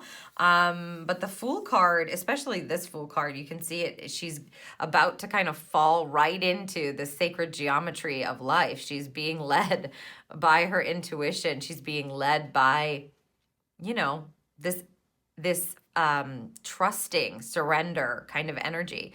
The Fool in general is a very sort of innocent card where you see he's like asking you to trust yourself and trust the plan. Wow. The Fool card is the first card of the major arcana. Okay. It's a fresh start, a new beginning where possibilities are kind of unlimited. The Fool is a bit naive sometimes, right? Because they don't know what they're going to find on this new path or in this beautiful abyss that she is, willingly falling into. But I think that something beautiful is going to come out of it if you can allow Jesus to lead you forward onto this new path. I'm asking if I can go again because I'm seeing if they'll want to give me some information about what may be on this new path. They're going to let me. Okay, thank you, Spirit. Let's get one more card here if we can. Ooh, okay. I was going to pull this. I'm going to see first. 3 of Cups. I'm pulling it. Page of Wands. Ooh, okay. I just had to. Group 5, It's like, oh my God. Okay, so we're moving into our heart center. We're having compassion. We're taking responsibility for ourselves. And Jesus is coming in. When you are graced by the energy of Jesus, it is overwhelming sometimes. It feels...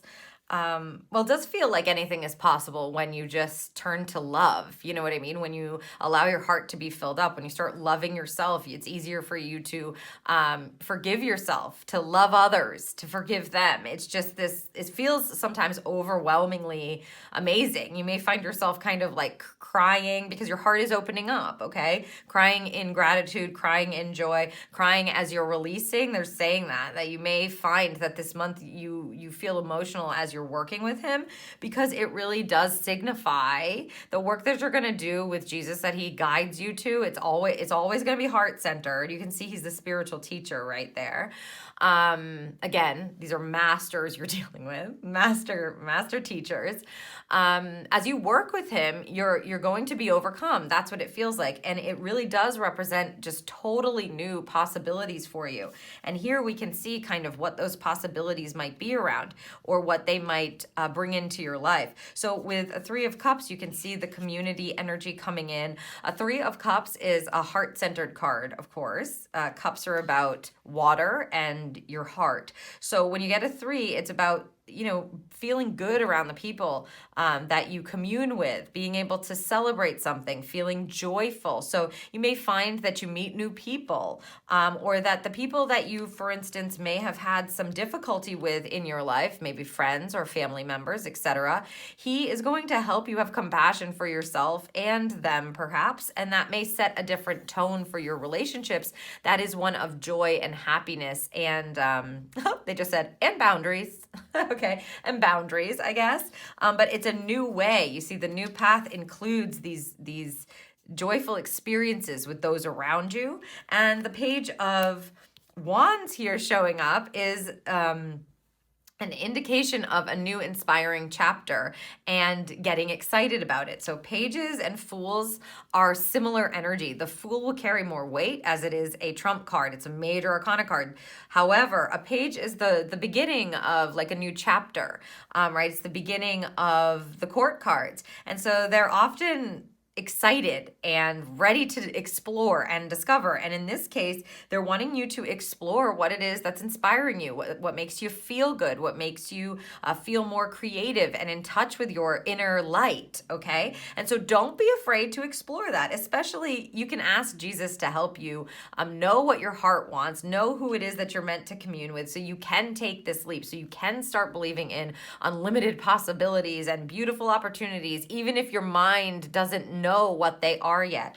A Page of Wands is happy to explore her or his fire. In this case, we're looking at a her, but she's happy to practice with her wand. She wants to see what she can do. She wants to see what she can discover, right? She wants to see what's available for her, and she does that by doing. So don't be afraid to step into that. It feels like the new path is going to create this beautiful, joyful energy for you, but it comes off of the back of working with Jesus and forgiving, opening up your heart and allowing yourself some compassion. I would say, yeah, okay. They're talking about the attention is needed to yourself first. So, again, for some of you, it may be that you've been in, feeling some sort of way, resentment or anger towards certain relationships or people in your life or certain situations that are going on. Jesus often arises or arrives when we have, when we're dealing with that kind of a thing, the unrested energy or the discord is how they want me to say it. Yeah, the discord. And so it's not surprising that he's showing up if that's been going on for you. He's coming to the forefront of your team and saying, I'm here to help.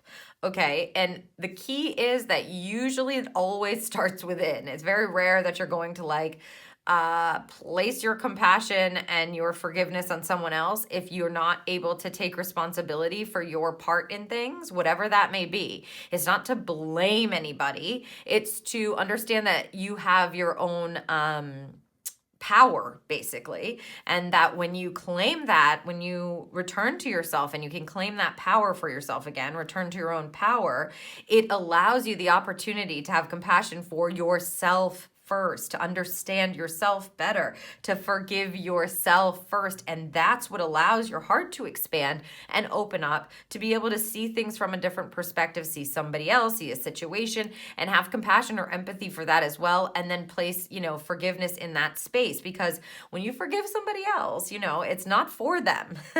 It's not for them. They get to choose however they're going to receive or not receive whatever kind of energy they're going to receive or not receive, right? They're going to choose their responses, etc. So, and you may not have any control over a situation that you're in, right? That is causing some kind of discord or unrest. And so you've got Jesus here helping you to embark upon a brand new way of being, to explore it really. And it seems to be one of joy and community that feels really good. So I'm really happy for you, my group fives. Let's get some more information about Pachamama and how she's helping you kind of ground yourself and take responsibility for what it is you're putting out. It really feels very connected to the responses, the reactions, etc. Let's see. Dun dun. The Justice card. I love this energy. So the Justice card, of course, is about fairness. It's about things being balanced and leveling out. I often like to read the Justice card as a symbol of you hopping up back onto your path of truth and hopping back onto your path. Because if you've been distracted by other people and what they're doing or certain situations and things that are just outside of your control, Pachamama, again, 33 is a master number. When you're getting a 33 as opposed to an 11 or a 22, when you're getting a 33, the master teachers are present, and then they're just literally present for you, my group fives. So again, master teacher, high level guidance here, high level guides coming in. The Justice card energy is, as I said, hopping back onto your path of truth. If you've been focusing on things that you can't control, Spirit calls that path hopping. Like if you're trying to change somebody's mind, or you're trying to push in a situation where you have no power, essentially. It's just wasting your time, wasting your energy, and you've abandoned your path. You've abandoned your divine path. When you get a Justice card, you can see that Pachamama is trying to help you get back on your path of truth and, wield that sword of truth for yourself to balance your own life out, your own path, and just feel like you're able to walk forward and move forward, taking responsibility for yourself and your actions and your thoughts and, how it is that you're responding to certain situations. Also, of course, the Justice card indicates fairness or things balancing out, things working out in a way that is fair. But I don't think that happens if you keep creating an imbalance, right? Because she is so grounded, she is Mother Earth. She will love you no matter what. She's going to love you through this. Lots of love in these masters for you. She's going to love you through this. However, she's always going to guide you to ground yourself back into the beautiful, highest aligned being that you can be. Okay, to not harm anyone else. That's, what the ahimsa is about. You're not creating discord from yourself. If there's an injustice being done, it's not by your hand, is how Spirit is literally saying it. So it may be helpful for you to return to nature. You may want to talk to her there. You may find her there because, of course, she is literally Mother Earth, right? She's a version or an incarnation, a version of Mother Earth that's showing up. You've got Jesus and Mother Earth, essentially, happening for you. And it's meant to create this beautiful, soothing, peaceful balance, bringing things back into equilibrium, bringing things out of extremes and into this grounded, connected energy for you. It's such a beautiful, because imagine you're embarking upon a new path and stepping back into your truth, into what is right for you. It's a beautiful combination. It's a powerful combination.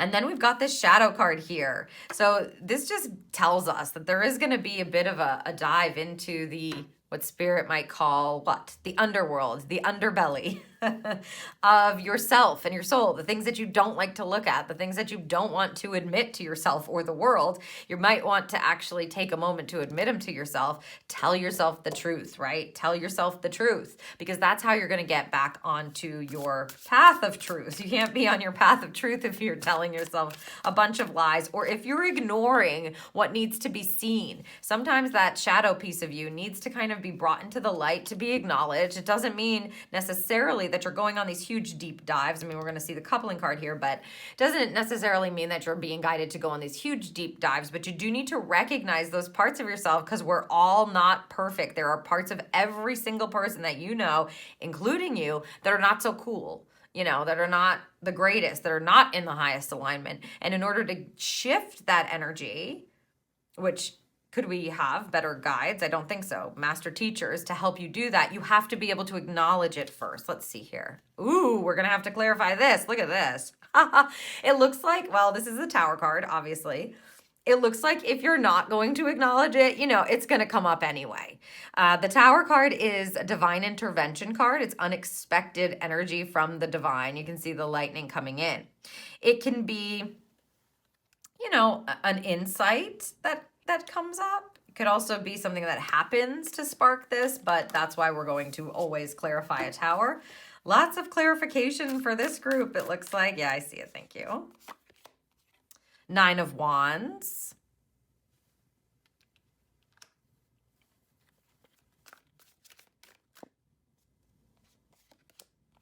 Six of Swords. Okay, perfect. Thank you. All right, so nothing to fear here. Again, you're prepared. You're able. Under light and through darkness, I'm prepared. I'm able. So just remember that. If something goes on here, because when you get a tower, it can be disruptive. For sure. Especially if you've been going through things that are disruptive, something may happen to kind of push you over the edge. The key is not to get taken away by it, right? Especially here. You can see what the tower is going to provide. The 9 of Wands is a resiliency card. You see how she has them the way that this card is depicted is she is holding strong here while the other 9 wands are creating this kind of barrier for her. Now, of course, she could just step over it whenever she wanted. It's not actually literally holding her back, but she's understanding that she's waiting for the right time to be able to move into the 10 of Wands energy, which is releasing the burden energy, okay? So she's waiting, she's holding strong. The Nine of Wands is really about resiliency. So you do need to go into the shadow. It is going to be illuminated for you. That's how I feel with this Tower card. I'm not so sure that this is necessarily going to be like a physical happening that happens. Could be that something happens and then you kind of get the insight from it. But it's most certainly an insightful energy, because we're seeing the kind of lightning lighting up that wand, where the last thing you want to do here is to not explore it, first of all, or to kind of rush forward, because if she was not paying attention and looking down and understanding it's time for her to wait for a moment, she could trip herself up here. And the goal is not to do that. We don't want to be tripped up. We want to explore and stay resilient, so that when it's time to release the burden, or in this case, transition out of it, you will be able to do that seamlessly and smoothly. Yeah, it's like waiting for the right insight to step back onto your path and understand, or claim responsibility for yourself and step back onto your path, or love yourself and forgive yourself and step back onto your path, right? And so the shadow is going to come in a lightning bolt. You're going to understand what it is that may have been holding you back, or, you know, that quality or that old piece of conditioning or that old cycle and the way that you respond that just is not serving you anymore. Sit with it for a minute to make sure that you understand how it is you're meant to release it. Talk to Jesus, talk to Pachamama. How do I do this? Make sure you're calling them in as you're traipsing through that shadow piece of yourself, or whatever is coming up. They're telling you not to rush here, because they really do want you to set down the burden of it so you can surrender and fall, right? And look at how like she's at peace. Peace. Both of their eyes are closed. We're at peace here, walking back onto our path, or hopping back on, or falling back into our path, okay? And that's the goal. So you don't want to rush forward. You don't want to trip yourself up here. When you get this insight, when Spirit gives it to you, which they're going to with a Tower, it may come out of nowhere. You might it could be something somebody tells you and you're like, oh my God, how did this not dawn on me before? Like it might be dropped into your mind. You don't know how it's going to come. That's hence the unexpected energy of the Tower. However, it's going to shake things up. That's what the Tower does. It shakes things up. But in this Tower card, it's beautifully represented what comes out of it. You know, the divine magic given to the acorn to plant a new seed, right? The new growth that's going to happen on the back of this upset or this Tower, and these beautiful monarch butterflies that represent transformation or change. So it's worth it. Do not ignore, is what I would say. Do not ignore what's coming up around old cycles, old patterns, conditioning, things that you feel bad about. Look at it. Why do I feel bad, right? Set yourself in that energy. Be willing to wait, be willing to explore, because then we get to this beautiful energy, the Six of Swords. And as you can see like the insight is pulling you out of anything that's been very challenging for you. This is a transition card. When you get a Six of Swords, it's often connected to mental transition, right? And of course, again, need I say it again, you've got the perfect guides, the master teachers on your team to help you transition your mind into something much better, right? Something that's more positive, out of a difficult or conflicting time. So that's what happens. We're not rushing, because we do need to transition out, and you will be led. It's like you'll be led by the insights right out. Spirit will help you here. That's what a Six of Swords is all about, getting helped through, getting helped out of transition energy. So it's beautiful. I mean, you're going to transition if you lean in, if you don't ignore, kind of what's coming up in the shadow for you, my group 5, and just be truthful. It will set you back onto your path of truth. And then, as I said, you'll feel like you can surrender into something so much better, something that you're willing to explore or discover about yourself from a beautiful heart-centered place. Okay, let's add up these numbers for you and see which spirit guide comes up. We've got 8, 10, 12. A self-love guide for you, group 5. Not surprising, with Jesus, showing up and going, hi, I need you to love yourself, and I'm going to guide you in doing that.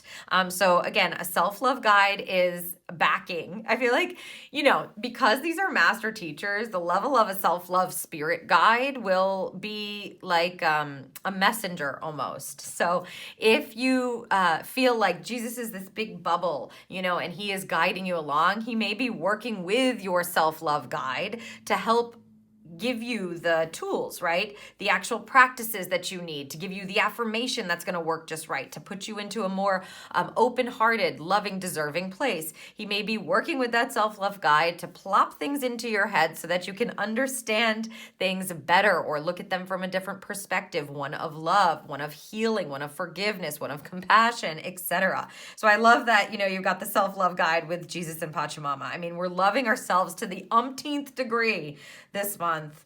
My group fives. I mean, no doubt about it. All right, let's take a look at your timing card. Again, talk to your self-love guide because I just feel like they're connected. Let's see what this timing card gives us here. Listen to friends. 11 days, 11 weeks, 11. Look for 11s as well, I would say. Look for 11s as well. You might get messages as you're seeing 11s.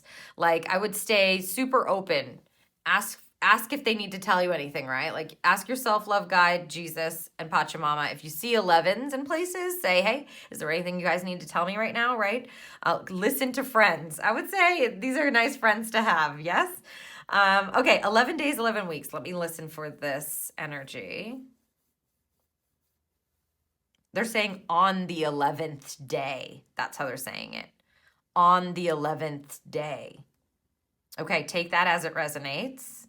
Mark your calendars whenever you're watching this. On the 11th day. Maybe it's the 11th of April, since this is the April reading, April 2023. Could be. On the 11th day. 11 weeks. They're giving me, all they're doing is nodding when I'm asking about this.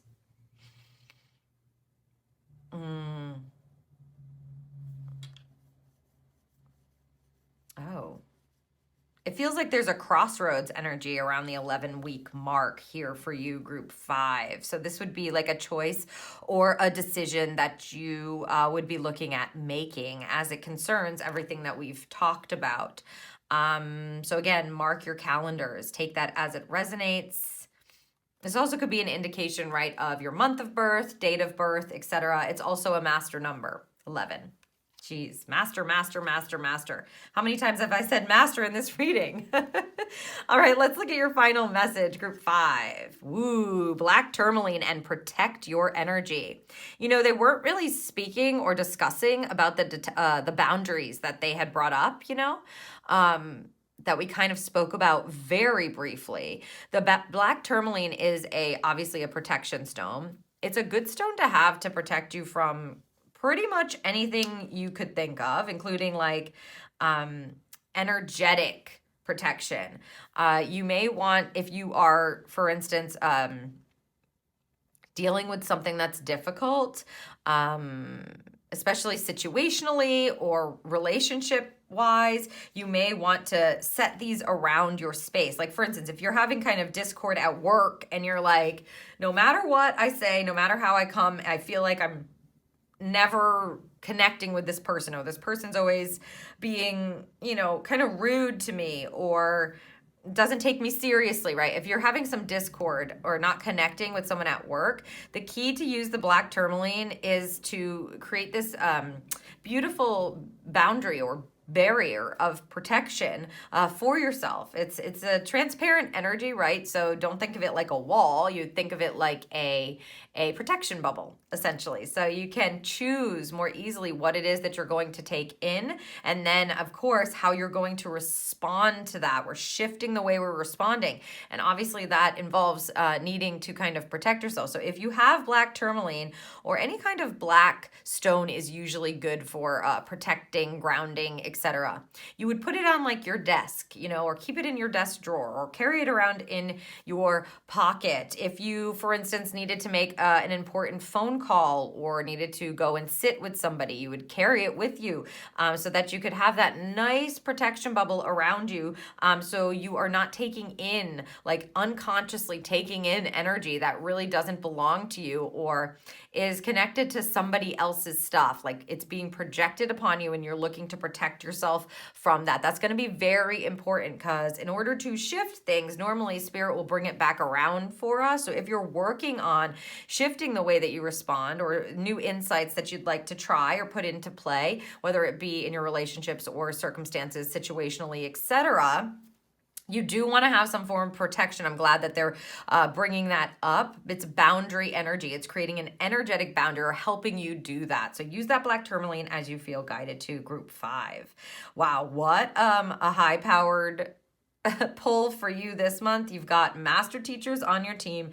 There's so much newness, so much insight. I mean, you are going to clearly be doing some work here to shift some old cycles, but the payoff is new exploration and discovery for you. It's loving yourself in a different way. I feel loving others in a different way, feeling really good about the way that you have chosen to respond to things and the changes that you've made to be able to do that, all while being very protected by the masters and guided by the master teachers. So I hope that this serves you for the month ahead. I hope you have a beautiful, truthful, exciting, exploratory kind of April.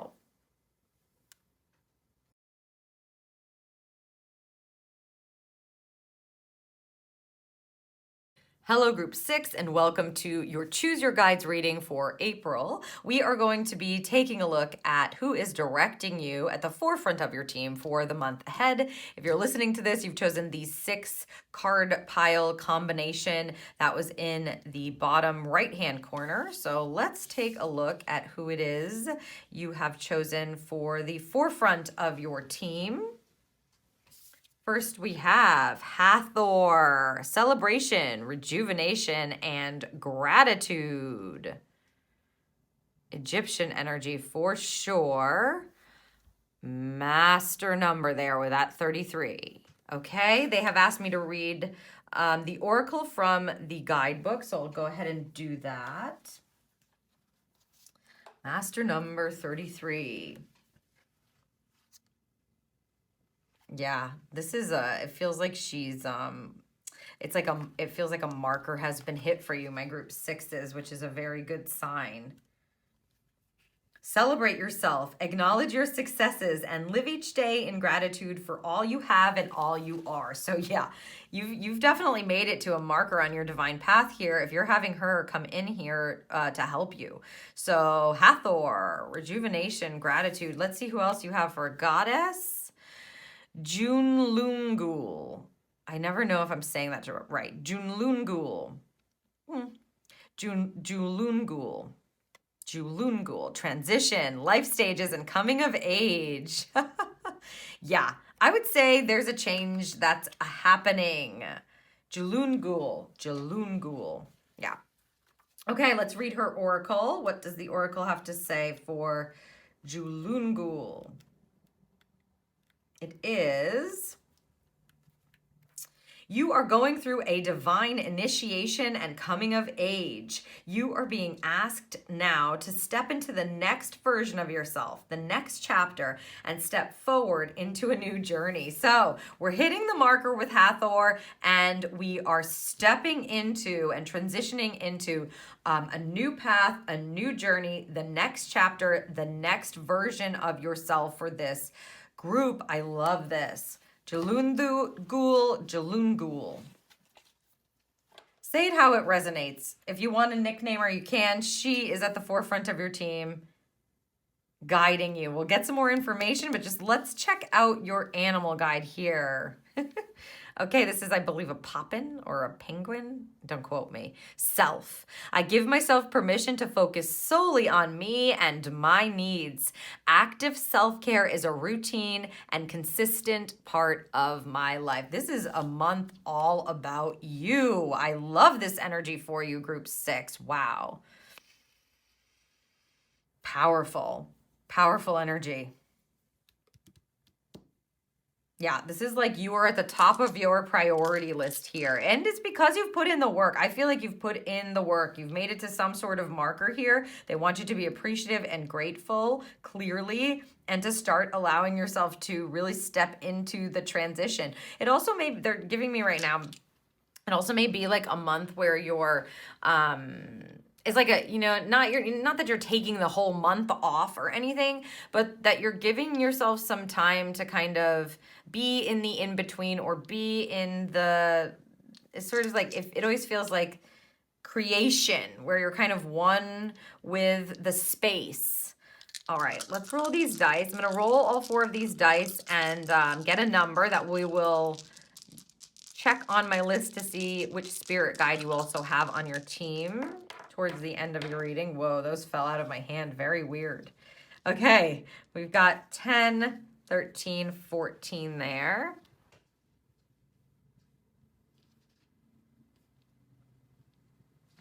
And I am also going to set up a couple of cards for the close of your reading while I just listen with what's coming through with these cards. This is it's all empowerment energy. That's what it feels like, self-empowerment.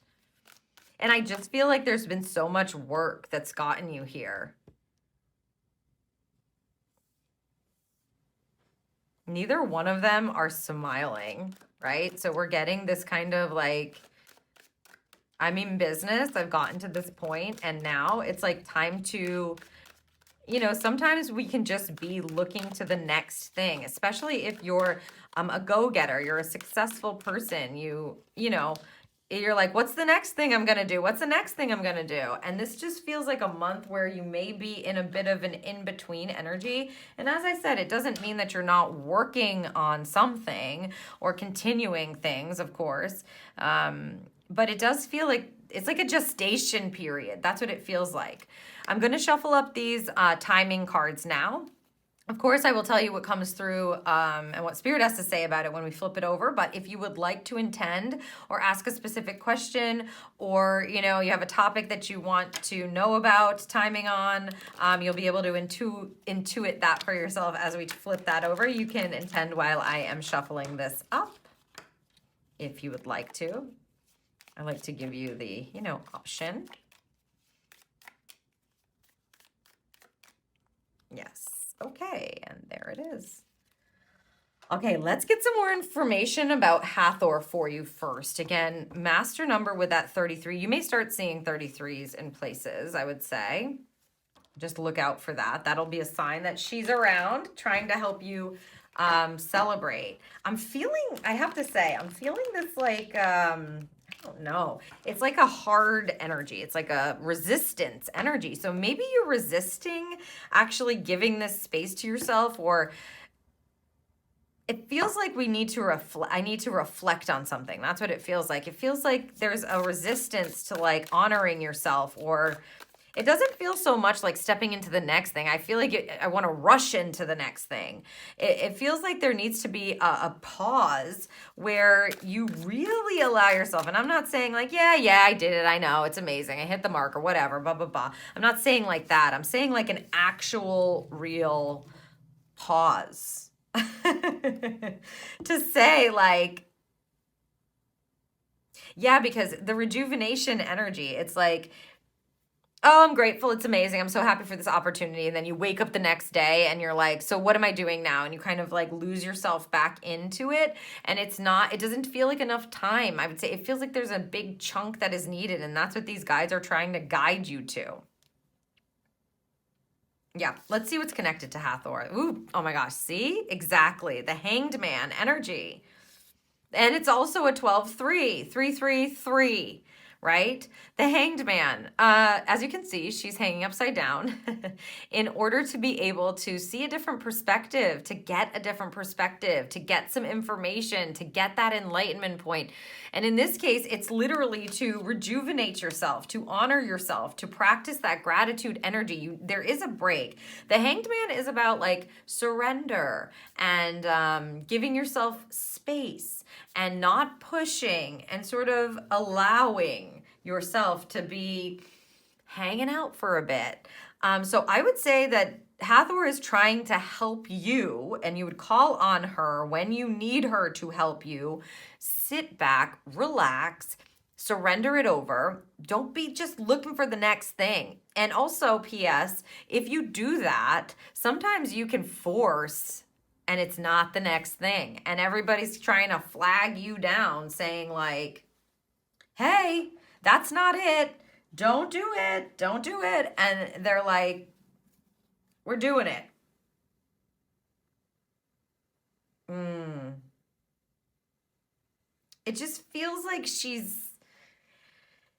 she wants you to kind of ground yourself in what it is that you've accomplished. I just feel this energy of reflection is needed, and it's not surprising we're getting a hanged man. The hanged man will put themselves upside down until they can reflect appropriately, until they can see it differently, until they've seen all the viewpoints, until they understand and they get enlightened in order to come down and continue walking the path. So it's really a break, a pause that Hathor is trying to help you step into. It almost feels like we're ignoring something because we just keep going. And I'm not saying it needs to be the whole month. Like, I don't think that it needs to be the whole month. It's not what I'm getting. For some of you, it may be. Obviously, take it as it resonates. But I feel like there's definitely, a week or two perhaps that is needed. Maybe 3 weeks as we're getting all these threes, at least 3 days, but I feel like it's longer than that. And again, you don't stop your life. You're just maybe putting in a practice where, you decide to care for yourself in a different way. You make sure that you do a self-care practice like every night for 3 weeks, or you make sure that you are giving yourself some sort of a gift. Like some fun things that you can do that do not cost any money, or like write down, however many days that you want to do, write down a month's worth if you'd like, maybe 33 of them. Or 3 weeks worth, things that you're grateful for, or your favorite affirmations or whatever, and then just put them into like a hat or a bin or a box or, whatever you have lying around. And then every day, pick one at the start of the day, pick one at the end of the day, whatever you like. But it's like giving you a moment to kind of reconnect with yourself. Write 33 things that you're proud of, that you've accomplished. It's about self acknowledgement and honoring yourself. Permission to focus solely on me and my needs. That's another thing that's going to come up here. It's like, are you giving yourself what you need? It's priority list energy that you're stepping into. And these beautiful guides are coming in to help you transition into the next stage. But I just feel like there's a waiting. And of course, the hangman is obviously verifying that energy that we're picking up. So call on Hathor when you feel like you need to allow yourself to be in that gratitude state. I would call her in for the practice, right? It's like if you do that suggestion that they just gave, which is like writing whatever you want down, something positive, and then putting it in and picking every day, you would ask Hathor to help you pick the most aligned phrase, the most aligned gratitude statement, the perfect thing that you need to remember about your accomplishments today, and then you pick. And she's going to be on you. I mean, she feels like nurturing, but at the same time, I wouldn't really mess with her. It's like when your mom tells you to clean your room and you're like, I really don't want to, but I'm not going to mess with her because I know she means business energy. That's the feeling that I'm getting from Hathor. So I would say, don't mess with her. Take the breaks. Give yourself the care. She's going to help you see it from a totally different perspective. She's going to help you understand what it is that you need to understand. But you don't get the enlightenment when you get a hangman energy, especially, right? She's bringing the enlightenment in for you. She's bringing in that rejuvenation energy that you need without taking the break. If you keep forcing forward, it's hard to sometimes you can just miss it. So no blinders here for this group. Let's see. Jalungul, what are you helping group 6 with? 3 of Pentacles, so tools. Also, this is like this can be community energy as well. The 3 of Pentacles, 3s are very connected to creativity. P.S. Can we just say we're getting another 3? 3s are really important for group 6. Oh, 6 is divisible by 3. Okay. 3s are very important for this group, apparently. So 3 of Pentacles energy. So Jalungul is going to be helping you transition right into this next stage, helping you through that energy. What is this called again, Spirit? The Boroboros, that's called something. It's a symbol. Ooh, yeah. Just gonna look it up in my auspicious symbols energy. Oof, I don't know what. Here it is. Ouroboros. Regeneration and rebirth is now underway. You are infinite. Ouroboros, although usually that tail is in the snake's mouth when you get that kind of a symbol. But yes, transition, life stages. Three of Pentacles energy is being creative through this transition. So she's going to help highlight, is the word they want me to use. Highlight the tools that you already have at your disposal, because Pentacles are physical energy. So these are like how you can use what you already have, or she may highlight for you the tools that you're going to need in this next stage of your life. And at that point, you'd want to, allow her guidance to guide you. If she's saying, you really need to shift this because it's part of the new stage of life. It's part of you stepping into this next season of life, for instance, then you would want to go and explore that. Go ahead and go grab that for yourself. Learn how to use it if you need to. Maybe she says, this community would really help you. I suggest that you get involved in it. You may want to then go get involved in that community. Maybe it's a hobby. Maybe it's an informative place. Maybe it's just a supportive place where there are people around you that understand you, right? Or they understand what you're moving through at this point, or maybe they're, what you aspire to be. So she's going to be helping gather and giving the tools that you need, whether they be, again, human beings like community, etc., or physical tools. You may already have them lying around and you just haven't been using them in a way that works. She's going to help you in the transition period, right? So it just feels like they keep saying gathering. Well, we're gathering these tools. We're putting things in place, again, in this pause that I'm feeling. So call on her if you're like, hey, I forgot I had this. How should I use this? Am I guided to use this? How should I use this for my highest good? You're asking her that question, right? And then we move forward being prepared, essentially. It's like they're preparing you. They're having you put yourself first on your priority list, taking care of yourself, taking these pauses, listening, and preparing, it feels. She's helping you through the transition. So she's helping you to prepare through this transition of what might be coming next. I love that. Thank you, Jalungul. Let's see what comes up with this. I think I want puffin. Maybe I'm saying, I think I said poppin. Spirit's saying puffin to me. Active self-care is a routine and consistent part of my life. That's a good affirmation for you. There you go. You can steal that one if you want. Let's see what we have here. Ooh, look at that. Page of Cups. I love this. Pages mark new chapters, right? New chapters. News. In this case, a Page of Cups, as you can see, his feet are up in the air. So it's like an imaginative type of energy. A Page of Cups is always looking to see what's inside of his heart, what his heart wants to do. You got the pig's fly, you got the heart hands here. He's always kind of being guided into dreamland by his heart center. So again, I just feel for this group, it's real important this month to allow yourself the breaks that you need to imagine. What does your heart truly desire? Sometimes with a Page of Cups, you can get like a bit distracted, but this month it just feels like it's okay for you to get a bit distracted by dreamland or what you imagine for yourself or what you want for yourself, okay? Asking if your needs are met, and then imagining for yourself what it might look like to have all your needs met. What do I really want and need? Where do I really want to place my focus or attention? What do I want to give my heart to? Okay, the page is going to open up the understanding for that new chapter. Combining these cards, you kind of come out of it feeling probably refreshed is the word they're using, refreshed, rejuvenated, feeling like I know myself a bit better now. I've hit this marker and I'm proud of myself. I'm acknowledging and honoring myself. I'm honoring what it is that I've been through, the wisdom that I gained, the lessons that I've learned, and I'm giving myself now permission to focus on me and what I truly want and need.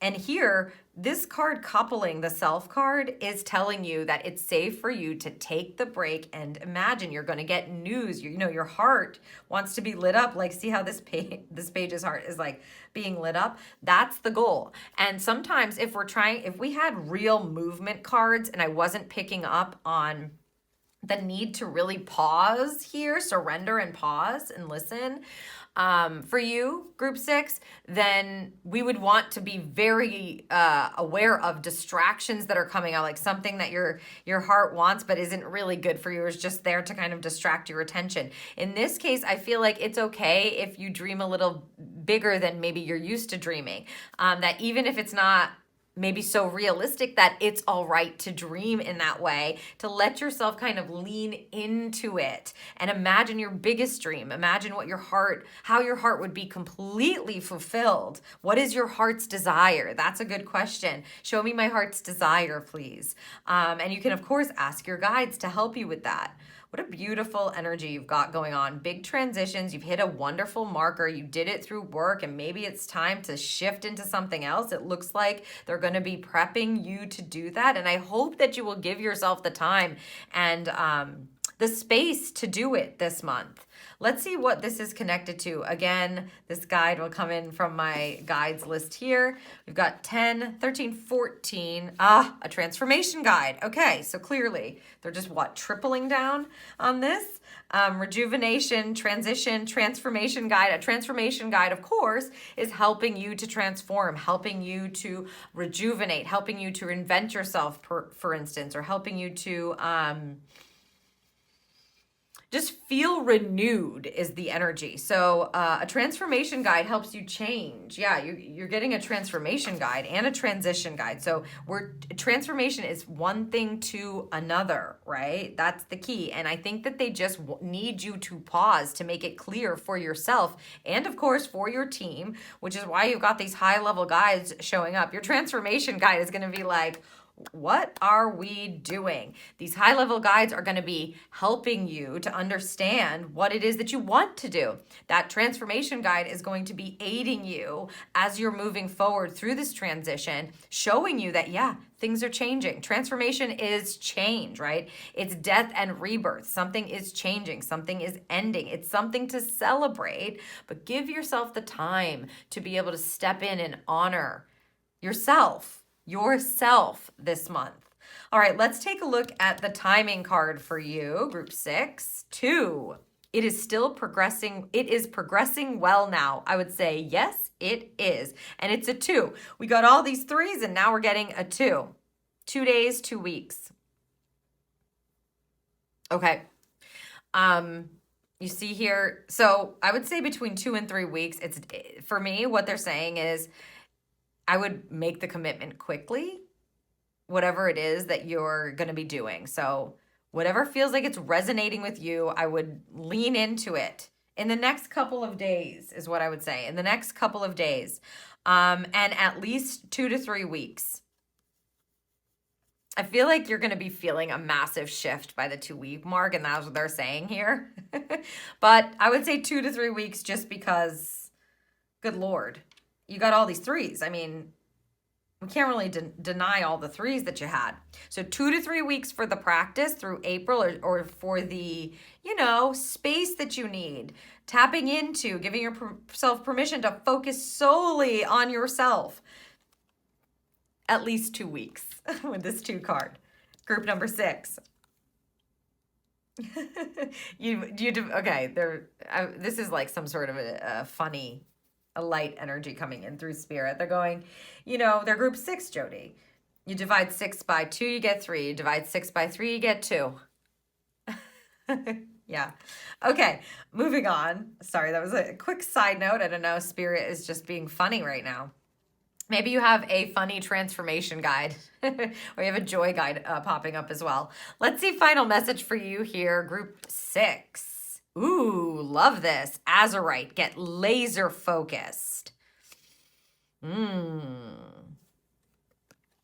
I would say don't ignore the change that is happening and the fact that you need to focus on yourself. Focus solely on yourself. Get laser focused. It's like everything else can fall away. Nothing is going to, fall apart. It's not that you're giving up your day-to-day life or you're just laying on the couch for 2 to 3 weeks. It just means that you're actually intentionally focusing your attention on you. It's needed. Clearly, it's needed.